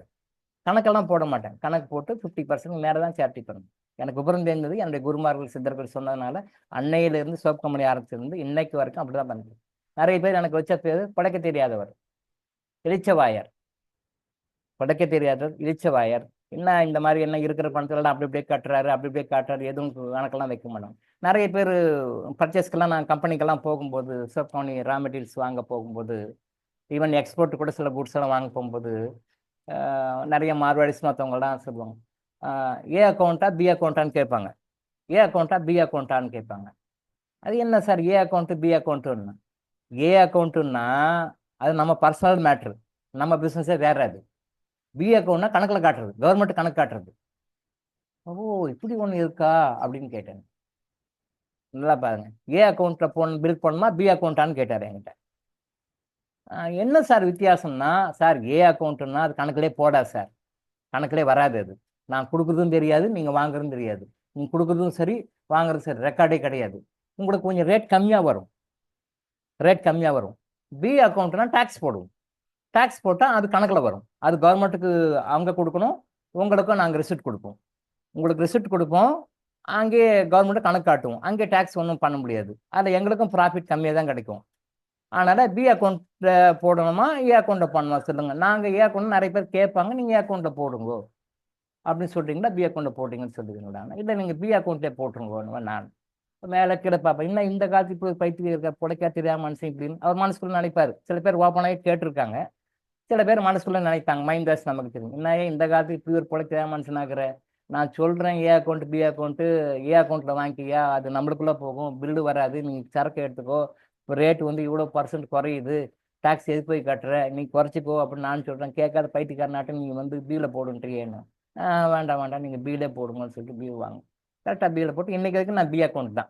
அவங்க லாங்குவேஜில் அவங்க இதில் பார்த்தோம்னா ஏ அக்கௌண்ட்டா பி அக்கௌண்ட், இன்றைக்கி வரைக்கும் நான் பில் போடாமல் டாக்ஸ் கட்டாமல் எந்த பொருளுமே வாங்க மாட்டேன். கரெக்டாக கொடுத்துட்டு கரெக்டாக வாங்கிடுவேன். அரசாங்கம் ஏமாத்துனா அது கர்மாவை அதை அனுபவிச்சுது, அது வேறு சப்ஜெக்ட். அரசாங்கத்துக்கு எப்படி சார் கர்மா வரும், அதை பற்றி இன்னொரு 4 வகுப்பில் பேசுவோம். அரசாங்கத்துக்கு எப்படி சார், அப்போ அரசாங்கம் மக்களை ஏமாத்தினா அப்போ அரசாங்கத்துக்கு கர்மா வரும் இல்லையா? வரும். பட் அது எப்படி வரும்ன்றது நான் பின்னாடி வேற இன்னொரு வகுப்பில் நம்ம அதை பற்றி பேசுவோம். அரசாங்கத்துக்கு கர்மா வரும். அப்போ அரசாங்கத்தை மக்கள் ஏமாற்றுகிறார்கள், அப்போ மக்களுக்கு எப்படி கர்மா வரும்? மக்களுக்கு நிறைய வரும், நிறைய வரும். ஆனால் இந்த மாதிரி ஸ்டார்டிங்லேருந்தே டே 1லேருந்தே இன்னைக்கு வரைக்கும் நம்ம அப்படி தான் கரெக்டாக பண்ணிட்டு இருக்கோம். மேலே 50% மேலே பண்ணிடுவேன். கணக்கெல்லாம் பாருங்க, 50 மேலே கூட போக முடியும், குறைக்க மாட்டேன். எது டேக்ஸ் எல்லாம் கட்டின பிறகு, after deducting tax, after paying tax, net profit என்ன வருதோ நான் பண்ணுவேன். ஆனால் இந்தியாவில் பாருங்க, எனக்கு 3 crores டேக்ஸ் கட்டணும் டியூ இருக்குன்னு நோட்டீஸ் அனுப்பிச்சிருக்காங்க இன்சூரன்ஸ், இன்கம் டேக்ஸ் டிபார்ட்மெண்ட்லேருந்து. ஆடிட்டர் சொன்னார், சார் வந்து நீங்கள் ஒரு 1.5 கோடி ரூபாய் கட்டணும், ஒய்ஃப் ஒரு 1.5 கோடி ரூபாய் கட்டணும்னு சொல்லிட்டு நோட்டீஸ் வந்திருக்கு சார் அப்படின்னு சொல்லி கொண்டு வந்து காட்டினார். எப்படி இருக்கு பாருங்க கலிகாலம், கலிகாலம் எப்படி இருக்கு பாருங்க. நான் எதையுமே எல்லாமே ஓப்பனாக வச்சு ஓப்பனாக கொடுத்து ஓப்பனாக பண்ணக்கூடிய ஆள். கவர்மெண்ட்டே கூட பண்ணாத சேரிட்டியை நான் பண்ணக்கூடிய ஆள். இறை சட்டத்தை ஃபாலோ பண்ணுற ஆள். மனித சட்டம் வேறு. இன்னைக்கு இது ஒன்று சொல்லும், நாளைக்கு அது ஒன்று சொல்லும். இறை சட்டத்தை ஃபாலோ பண்ணி எபோவ் 50% கொடுக்கக்கூடிய ஆள். பட் எனக்கு இன்கம் டேக்ஸ் நோட்டீஸ் வருது. நானும் 1,50,00,000 டேக்ஸ் பேமெண்ட் பண்ணணுமா பாக்கி இருக்கான். ஒய்ஃபு வந்து 1,50,00,000 டேக்ஸ் பண்ண பாக்கி இருக்கான். 3,00,00,000 பண்ணணும்னு வந்திருக்கு சார் அப்படின்னு ஆடிட்டர் வந்து சொல்கிறார். என்ன இது எங்கே போய் சொல்லி முட்டிக்கிறது? இதை கலிகாலம் அப்படித்தான். சரி ஆடிட்டர் சொன்னேன், சரி நம்ம எல்லாமே ஜென்வன் பக்கா கணக்கு தானே, நாம் எதுக்கு போய் பயப்படணும்? அது நம்ம மடியிலே கனம் இல்லை, வடியிலே பயம் இல்லை. மடியிலே கனம் இல்லை, வடியிலே பயம் இல்லை. ஆனால் நீங்கள் அது எங்கே மிஸ் பண்ணியிருக்காங்க, எங்கே எந்த இன்கம்மை எப்படி அது வந்து இன்கம்மை வந்து எல்லா எக்ஸ்பெண்டிச்சர் வந்து எங்கே தப்பு பண்ணி அதை இன்கம்மாக கொண்டு வந்து அதுக்கு டேக்ஸ் போட்டிருக்காங்கன்னு சொல்லி பாருங்கள். அதை பார்த்து கிளியர் பண்ணிவிடுங்க. அப்படி சப்போஸ் உங்களால் முடியலன்னா சொல்லுங்கள், நான் வேணா போய் பார்த்து டீல் பண்ணிக்கிறேன். இல்லை டாக்டர் நீங்களாம் வேண்டாம், நானே போய் பார்த்துக்கிறேன், நானே போய் பண்ணிக்கிறேன். அலோவ் பண்ணுவாங்களா என்னன்னு தெரியல ஹையர் ஆஃபீஸர்ஸ்ன்னு. சார் மேட்ரு 3,00,00,000 நானும் 1,50,00,000 கட்டணும், ஒய்ஃப் 1,50,00,000 கட்டணும் நோட் பண்ணி நோட்டீஸ் அனுப்பிச்சிருக்கான். அப்புறம் போய் என்ன இவனை பார்க்கக்கூடாது, அவனை பார்க்கக்கூடாது, அவனை பார்க்கக்கூடாது. நீங்கள் போய் பாரு, உங்களால் முடிச்சு கிளியர் பண்ணி அதை கரெக்டாக அப்டேட் பண்ணி கிளியர் பண்ணி. ஏன்னா நம்ம வந்து ஈவன் சிங்கிள் டிபி கூட பெண்டிங் எதுவும் வச்சது கிடையாது. அந்தந்த இயர் அப்பப்பே கட்டிடும். அந்தந்த இயர் அப்பவே கட்டி. நீங்க இன்னைக்கு கூட பாருங்க, பார்லிமெண்ட்ல எடுத்துன்னு பாத்தீங்க, இந்த திரைப்பட நடிகர், இவர் சினிமா நடிகர் இத்தனை கோடி பாக்கி, இவர் இந்த சினிமா நடிகர் இத்தனை கோடி பாக்கி லிஸ்ட் கேட்டா கொடுப்பாங்க. கேள்வி கேட்டீங்கன்னா ஃபைனான்ஸ் மினிஸ்டர் சொல்லுவார், இந்த நடிகர் இத்தனை கோடி பாக்கி, இத்தனை நடிகர் இத்தனை கோடி பாக்கி, இத்தனை நடிகர் இத்தனை கோடி பாக்கின்னு சொல்லி லிஸ்ட் கொடுப்பாங்க. நான் அந்த மாதிரி கூட பாக்கி அந்தந்த ஃபைனான்ஸ் இயர் அந்தந்த அப்பப்பே முடிச்சிடுவேன். அந்தந்த நெக்ஸ்ட் இயருக்கே கொண்டு போக மாட்டேன். என்ன டேக்ஸோ அப்பப்பயே கரெக்ட் பண்ணி கிளிக் பண்ணுவேன். அந்தந்த அடுத்த ஐடி ரிட்டர்னுக்கு அடுத்த வருஷமே டேக்ஸ் பெண்டிங்கு அப்படின்னு சொல்லி கொண்டு போக மாட்டேன். டேக்ஸ் அப்பப்போ கிளிக் பண்ணி கொடுத்துருவேன். அந்தந்த வருஷமே கொடுப்பேன், பெண்டிங்கே வச்சுக்க மாட்டேன். ஆனால் என்னை விட கோடிக்கணக்கில் நிறைய சம்பாதிக்கிறவங்க பெண்டிங் வச்சுக்கிறாங்க. என்ன செலவு பண்ணுவாங்க எனக்கு தெரியல. அது ஏன் பெண்டிங் வச்சுக்காங்கன்னு தெரியல. பேப்பரில் வரும், வருமான வரித்துறை பாக்கி வைத்தவர்களை பற்றி ஒரு எம்பி கேட்டார், ஃபைனான்ஸ் மினிஸ்டர் சொன்னார், இவ்வளோ வருமானம் இவ்வளோ இத்தனை கோடி பாக்கி, இத்தனை அமிதாப் பச்சன் இத்தனை கோடி பாக்கி, ஷாருக் கான் இத்தனை கோடி பாக்கி. அவங்க என்னென்ன சினி ஃபேமஸில் யாரெல்லாம் இருக்காங்களோ அவங்க நார்த் இந்தியன் ஆக்டர்ஸு மற்றவங்களாம் தமிழ்நாடு நடிகர்கள் கூட சொல்லியிருக்காங்க இத்தனை கோடி பாக்கி இருக்குங்க. அது ஏன் இவ்வளோ பணம் சம்பாதிக்கிறாங்க, ஏன் பாக்கி வச்சுருக்காங்க எனக்கும் தெரியல. நான் யோசனை பண்ணி பார்த்தேன். சரி நம்ம ரொம்ப யோசனை பண்ணிக்க மாட்டோம், அது அவங்க பர்சனல் மேட்டர், நம்ம என்ன நம்ம வரைக்கும் நம்ம கட்டிட்டு போயிடுவோம் அப்படின்னு சொல்லிட்டு அப் டு டேட் அந்தந்த ஃபைனான்ஸ் இயருக்கே நான் கட்டிடக்கூடிய ஆள். ஆனால் எனக்கு நோட்டீஸ் விட்டுருக்காங்க. எங்கே போய் சொல்கிறீங்க இது? அவன் என்ன கணக்கு பண்ணானோ என்ன தெரியல. அதுவும் இப்போ நிறைய தமிழ் தெரிஞ்சவங்க இங்கே கிடையாது, எல்லாமே நார்த் இந்தியன்ஸ் தான் இங்கே இருக்கிறாங்க. இங்கே இருக்கிற நார்த் இந்தியன்ஸுக்கு வந்து தமிழும் தெரியல, இங்கிலீஷும் சரியாக தெரிய மாட்டுது, அந்த ஹிந்தி எனக்கும் தெரியல. என்னன்னா ஹிந்தியும் தெரிஞ்ச பாடு இல்லை, எனக்கு ஹிந்தி தெரியாது. இங்கிலீஷு நம்ம பேசுகிற இங்கிலீஷு அவங்களுக்கு புரிய மாட்டேங்குது. நார்த் இந்தியனில் இருக்கிறவங்களுக்கு அவ்வளோ இங்கிலீஷ் அவ்வளோ புரிய மாட்டேங்குது, அவங்க பேசுகிற ஹிந்தி நமக்கு புரிய மாட்டேங்குது. இதே கன்ஃபியூஷனாக இருக்குது. சரி நான் சொன்ன ஆடிட்டேன், நீங்கள் போய் பாருங்கள், பார்த்து கிளியர் பண்ணி ஆஃபீஸ்க்கெல்லாம் பார்த்துக்கோங்க, யோசனை பண்ணாதீங்க. அதை நம்ம கேட்டிருக்கோம், நம்ம ரைட் அண்ட் டைலாம் நம்ம போய் கேட்டு இது என்னன்னு சொல்லி கனெக்ட் பண்ணிருக்கோம். நம்ம போய் எதுக்கு பயப்படணும்? அதெல்லாம் போல் நீங்கள் போய் கரெக்டாக பண்ணி பாருங்கள். அப்படி சப்போஸ் உங்களால் முடியலை அப்படின்னு சொல்லி சொன்னால், சார் இது என்ன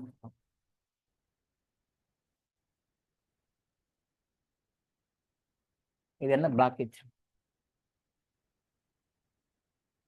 அப்படி வந்து ஐடி ஆஃபீஸில் வந்து உங்களால் அதை வந்து ப்ரூவ் பண்ணி கரெக்ட் பண்ண முடியல அப்படின்ற மாதிரி சொன்னால் நீங்கள் என்கிட்ட சொல்லுங்கள். லைவ்ல இருக்குமா? தெரியுதுங்க பிளாக் கலர்ல.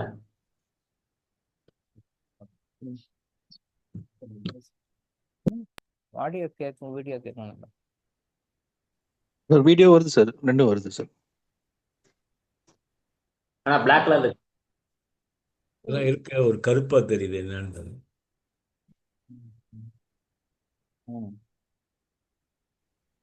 தெரியலையா? சரி ஓகே பரவாயில்ல, பார்த்துக்கோங்க. டாக்டர் எலும்பு பேசலாம் தெரிஞ்சா போதும், அவ்வளோதான். ஓகே. அப்புறம் தென் ஆடிட்டர் சொன்னேன், நீங்கள் போய் பாருங்கள், உங்களால் பார்த்து அது கிளியர் பண்ண முடியல அப்படின்னு சொல்லி சொன்னால் நீங்கள் பார்த்து உங்களால் கிளியர் பண்ண முடியலன்னு என்கிட்ட சொல்லுங்கள், நான் போகிறேன், நான் டேரெக்டாக நான் பார்த்து பேசி கிளியர் பண்ணிக்கிறேன். நீங்கள் பண்ணிடுவீங்களா சார்? உங்களால் முடியுதா பாருங்கள், முடியல என்கிட்ட சொல்லுங்கள் சார், நான் பண்ணிக்கிறேன், நான் பார்த்துக்கிறேன், எல்லாம் பெரிய மேட்டரே கிடையாது, பார்த்துக்கலாம் ப்ரோ. அவன் யாரை போய் எங்கே பார்த்து எங்கே கிளியர் பண்ணி சொல்லணும்னு சொல்ல போகிறோம். அப்போ லஞ்சமாக தான் கொடுக்கணும். நாம எதுக்கு லஞ்சம் கொடுக்கணும்? லஞ்சம்லாம் கொடுக்க தேவையில்லை. நாம என்ன தப்பு பண்ணியிருக்கோம், நாம எதுக்கு லஞ்சம் கொடுக்கணும்? கேட்குறா பாருங்க, ஆடிட்டு கேட்குறா பாருங்க. சார் நம்ம தான் லஞ்சம் கொஞ்சம் கொடுக்க வேண்டியதாக இருக்குமா? நாம் எதுக்கு லஞ்சம் கொடுக்கணும்? நாம யாரை ஏமாத்தி இருக்கிறோம்? நாம என்ன டேக்ஸ் எவேட் பண்ணியிருக்கோம்? நாம என்ன பண்ணியிருக்கோம்? நாம எதுக்குமே பயப்பட தேவையில்லை. ஒரு பைசா நாம யாரும் எதுக்கும் டேக்ஸ் எவேட் பண்ணி எல்லாமே கரெக்ட் பில்டிங், கரெக்டாக ரிசீவ் பண்ணியிருக்கோம், கரெக்டாக கொடுத்துருக்கோம், கரெக்டாக வாங்கி கரெக்டாக இருக்கும், எல்லாமே கரெக்டான அக்கௌண்ட். அப்புறம் நாம எதுக்கு போய் லஞ்சம் கொடுக்கணும்? லஞ்சம்லாம் 10 பைசா கொடுக்கக்கூடாது சார். நீங்களும் கொடுத்தா நம்ம என்கிட்ட கேட்கவும் கூடாது. கரெக்டாக போட்டு ஐடி ரிட்டர்ன் கிளியர் பண்ணி அப்டேட் பண்ணி கிளியர் பண்ணி கொடுத்துருங்க. உங்களால் முடியலையா என்கிட்ட சொல்லுங்கள், நான் போகிறேன். இந்த காசு கொடுக்க வேலைலாம் வச்சுக்கூடாதுன்னு சொல்லி அனுப்பிச்சேன். நான் ஒன்றும் போயிட்டு வந்து எனக்கு ஒன்றும் ஆன்சர் கொடுக்கல. இந்த வீக்கில் வருவார், நெக்ஸ்ட் வீக்கில் வருவார்னு நினைக்கிறேன். 10 பைசா காசில் லஞ்சம் கொடுக்கக்கூடாது, கொடுக்கக்கூடாது. பிகாஸ் நம்ம தப்பு பண்ணியிருந்தா தான் கொடுக்கலாம். நம்ம தப்பே பண்ணலை, நாம் எது கொடுக்கணும்? தப்பு பண்ணுறவன் கொடுக்குறான்னா அவன் கொடுக்குறான், அவன் எவேட் பண்ணுறான். 10 லட்ச ரூபாய் டேக்ஸ் ஏமாத்துறான், 2 லட்ச ரூபாய் லஞ்சம் கொடுக்குறான், ஓகே. 1 கோடி ரூபாய் டேக்ஸ் ஏமாத்துறான்னா 10 லட்சம் லஞ்சம் கொடுக்குறான், ஓகே. 10 கோடி ரூபாய் ஏமாத்துறான், 1 கோடி ரூபாய் கொடுக்குறான், ரைட், ஓகே. அவன் ஏமாத்திரம் கொடுக்கணும், நான் எது கொடுக்கணும்? அந்த வேலையெல்லாம் இருக்கக்கூடாது. கரெக்டாக போயிட்டு உங்களால் கரெக்டாக பண்ணி கரெக்டாக கிளியர் பண்ணி கம்ப்ளீட் பண்ண முடியும்னா பண்ணிட்டு வாங்க. உங்களால் முடியலைன்னா என்கிட்ட சொல்லுங்கள், நான் போகிறேன், நான் பார்த்து கிளியர் பண்ணிக்கிறேன். இல்லை டாக்டர் நானே பார்த்துட்றேன் சார். எதுக்கு வருதுண்ணா? சார் லஞ்சம் கொடுக்கணும். நாம் எதுக்கு லஞ்சம் கொடுக்கணும்? நாம தான் தப்பு செய்யலையே, நாம தான் கரெக்டாக பண்ணி கரெக்டாக அவங்க எந்த அக்கௌண்ட்ஸ் எந்த புக்கை எடுத்து பார்த்தா எல்லாமே அக்யூரேட்டாக இருக்க போகுது. அவங்க ஏதோ கேல்குலேஷன் ஏதோ தப்பு பண்ணியிருக்கான். அது எங்கே தப்பு பண்ணியிருக்கான், அது ஏன் தப்பு பண்ணியிருக்கான், அது என்ன செலவை வந்து அவன் வருமானமாக எடுத்து அந்த வருமானத்தை வந்து அவன் இன்கம்மாக கொண்டு வந்து இன்கம் டேக்ஸ் போட்டு கொண்டு வந்துக்கிறான். 3 crores கொண்டு வந்துக்கிறான்னா சும்மா கொண்டு வந்துக்க மாட்டேன். அது எங்கேன்னு பார்த்து கரெக்ட் பண்ணி அதை சரி பண்ணி விடுங்க, அவ்வளோதான் மேட்ரு. அதை விட்டு போய் நான் போய் அவனுக்கு லஞ்சம் கொடுத்தோம்னா அது என்ன நாம் தப்பு பண்ண மாதிரி ஆகிடுங்களே. அப்படிலாம் பண்ணாதீங்க தயவு செஞ்சு. நீங்களும் எதுவும் கொடுக்காதீங்க, கொடுத்துட்டு அப்புறம் வந்து டாக்டர் கொடுத்தேன்னு என்கிட்ட சொல்லாதீங்க. அதெல்லாம் உங்களால் முடிஞ்சா பாருங்க, முடியல என்கிட்ட வந்து சொல்லுங்கள், நான் பார்த்துக்கிறேன், முடிச்சுடுவோம். அது ஒரு மேட்டர் இல்லை, அது பிடிச்சிடுவோம். எதுக்கு சொல்ல வரேன்னா, நல்லவங்களுக்கு எப்படி சோதனை வருது பாருங்க. இது தேவையில்லாத வேலை, எனக்கு இது தேவையில்லாத வேலை, ஆனால் வருது. நம்ம பார்த்துக்கலாம், இறைவன் இருக்காரு, சித்தர்கள் இருக்காங்க, அவங்களாம் இருக்கும்போது நம்ம அதுக்கெல்லாம் பயப்படவே தேவையில்லை. பக்காவாக கிளியராக பண்ணிட்டு நம்ம கிட்ட வந்து எந்த தப்பும் இல்லை, நம்ம எந்த தப்பும் செய்யலை, நம்ம மடியில் கனம் இல்லைன்னு நம்ம யாருக்கும் பயப்பட தேவை, யாருக்கும் பயப்பட தேவை. அதான் நம்ம கர்மா எனர்ஜி ஹீலிங் பீப்புளுக்கு நான் சொல்ற விஷயம். நீங்க மடியை சுத்தமாக வச்சுக்கோங்க, நீங்க கரெக்டாக வச்சுக்கோங்க, நீங்க கிளியராக வச்சுக்கோங்க. உங்களை எந்த சக்தியாலும் ஒன்றும் பண்ண முடியாது. எந்த சக்தியாலும், எப்பேற்பட்ட தாதாவாலும், எப்பேற்பட்ட கவர்மெண்டாலும் யாருமே உங்களை ஒன்றும் பண்ண முடியாது. அந்த இறை சக்தியை மட்டும் கடையில் கரெக்டாக வச்சு. இறை சக்தி யார் இறைவன் சப்போர்ட் பண்ணுவார்னா, நீ நேர்மையாக தர்மமாக இருந்தால் தான் சப்போர்ட் பண்ணும். இல்லைன்னா சப்போர்ட் பண்ணுற மாதிரி இருக்கும், டீல் விட்டுருவார். கடவுள் சப்போர்ட் பண்ணுற மாதிரி இருக்கும். சில பேர் கேட்பாங்க, எனக்கு வந்து அவன் அநியாயம் பண்ணுறான், அவனை கடவுள் நல்லா வச்சிருக்கிறாரு, நான் நல்லதே பண்ணுறேன், எனக்கு கஷ்டம். இல்லை இல்லை, அவன் நல்லா வச்சுக்கிற மாதிரி உங்களுக்கு தெரியும், நல்லா வச்சுட்டு இருப்பார் ஒரு ஸ்டேஜில். ஏன்னா பிகாஸ் பழைய கர்மா நல்ல கர்மாக்குனால வச்சுட்டு இருப்பாரு.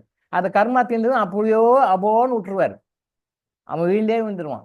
பட் உங்களை அப்படி இல்லை, நீங்கள் பாசிட்டிவ் ஏதோ கொஞ்சம் பேட் கர்மா இருந்தாலும் கொஞ்சம் சஃபரிங் இருந்தாலும் அதுக்கு அனுபவிச்சு கொடுத்தாலும் கூட உங்களை எங்கேயோ கொண்டு போய் விட்டுருவார். நீங்கள் அதை கர்மா எனர்ஜி ஹீலிங்கில் சொல்கிற விஷயங்களை நீங்கள் டே டு டே லைஃப்பில் ஃபாலோ பண்ணீங்க அப்படின்னு சொன்னால் உங்களை எங்கேயோ கொண்டு போய் விட்டுருவார். எங்கே? பாசிட்டிவாக, நெகட்டிவாக இல்லை, பாசிட்டிவ் நல்ல இடத்துக்கு கொண்டு போய் விட்டுருவார். அப்போ நீங்கள் கடவுளை நம்புங்க, கடவுள் கண்டிப்பாக உங்களுக்கு உதவி செய்வார். அப்போது நம்ம ஏன் யாருக்கும் பயப்படுறதில்லை, ஏன் தைரியமாக அவ்வளோ போல்டாக பேசுகிறோம்? நம்ம கரெக்டாக குட் கர்மா வச்சுருக்கோம், நம்ம நல்லது பண்ணுறோம், நம்ம நல்லது செய்கிறோம், நல்லது பண்ணுறோம். நம்ம செய்யும்போது நம்ம யாருக்கும் பயப்பட தேவையில்லை.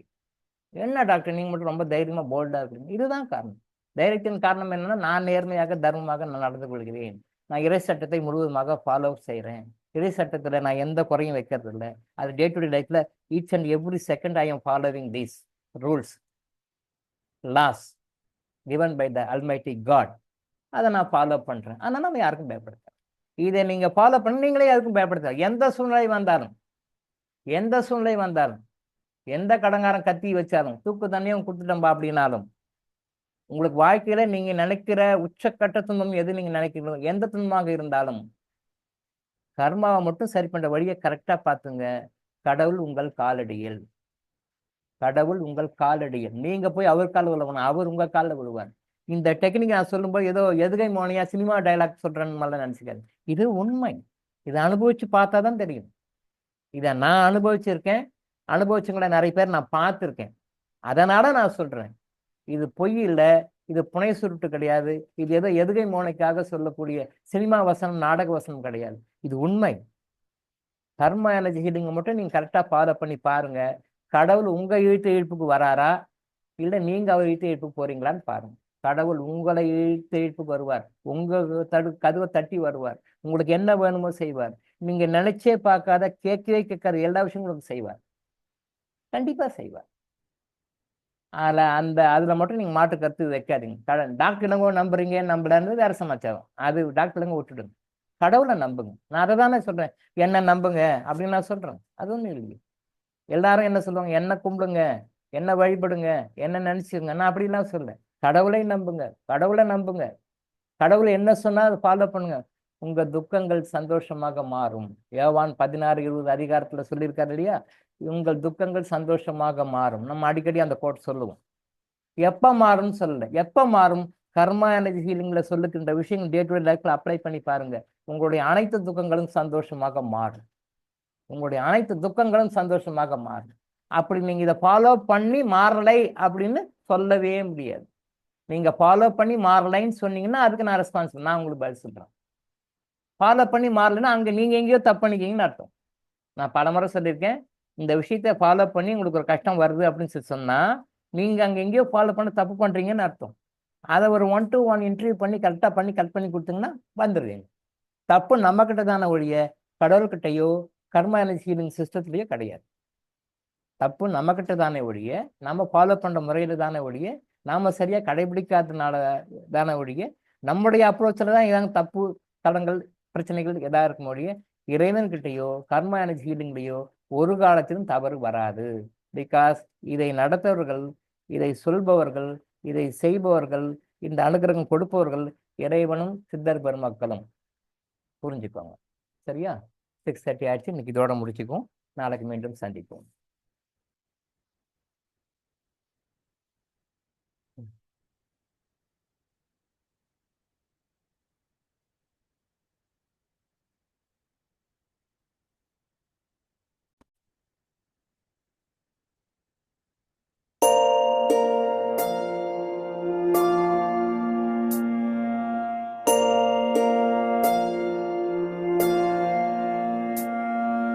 கருவாக்கி உருவாக்கி எனையாண்டு காத்தருளும் இறைவா நன்றி. எங்கும் நிறைந்தோனே, எல்லை இலாதானே, எங்கேயும் எப்போதும் என் குலம் காப்பவனே.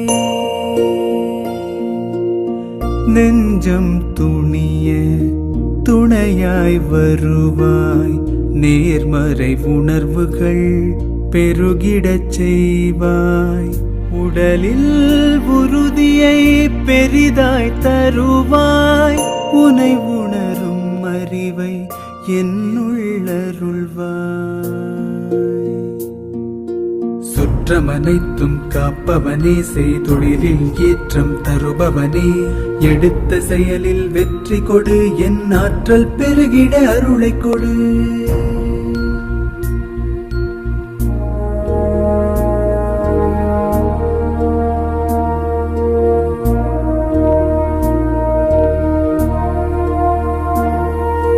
கருவாக்கி உருவாக்கி எனையாண்டு காத்தருளும் இறைவா நன்றி. வல்லமை தந்து நீ வளர்ச்சி கொடு, அகத்திலும் புறத்திலும் மலர்ச்சி கொடு.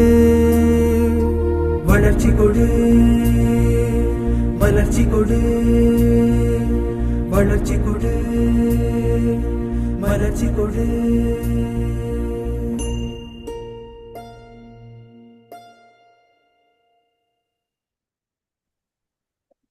ஐயா நன்றிங்க ஐயா. நன்றி. Thank you sir, thank you so much. நன்றி ஐயா. நன்றி. நன்றி ஐயா. நன்றி.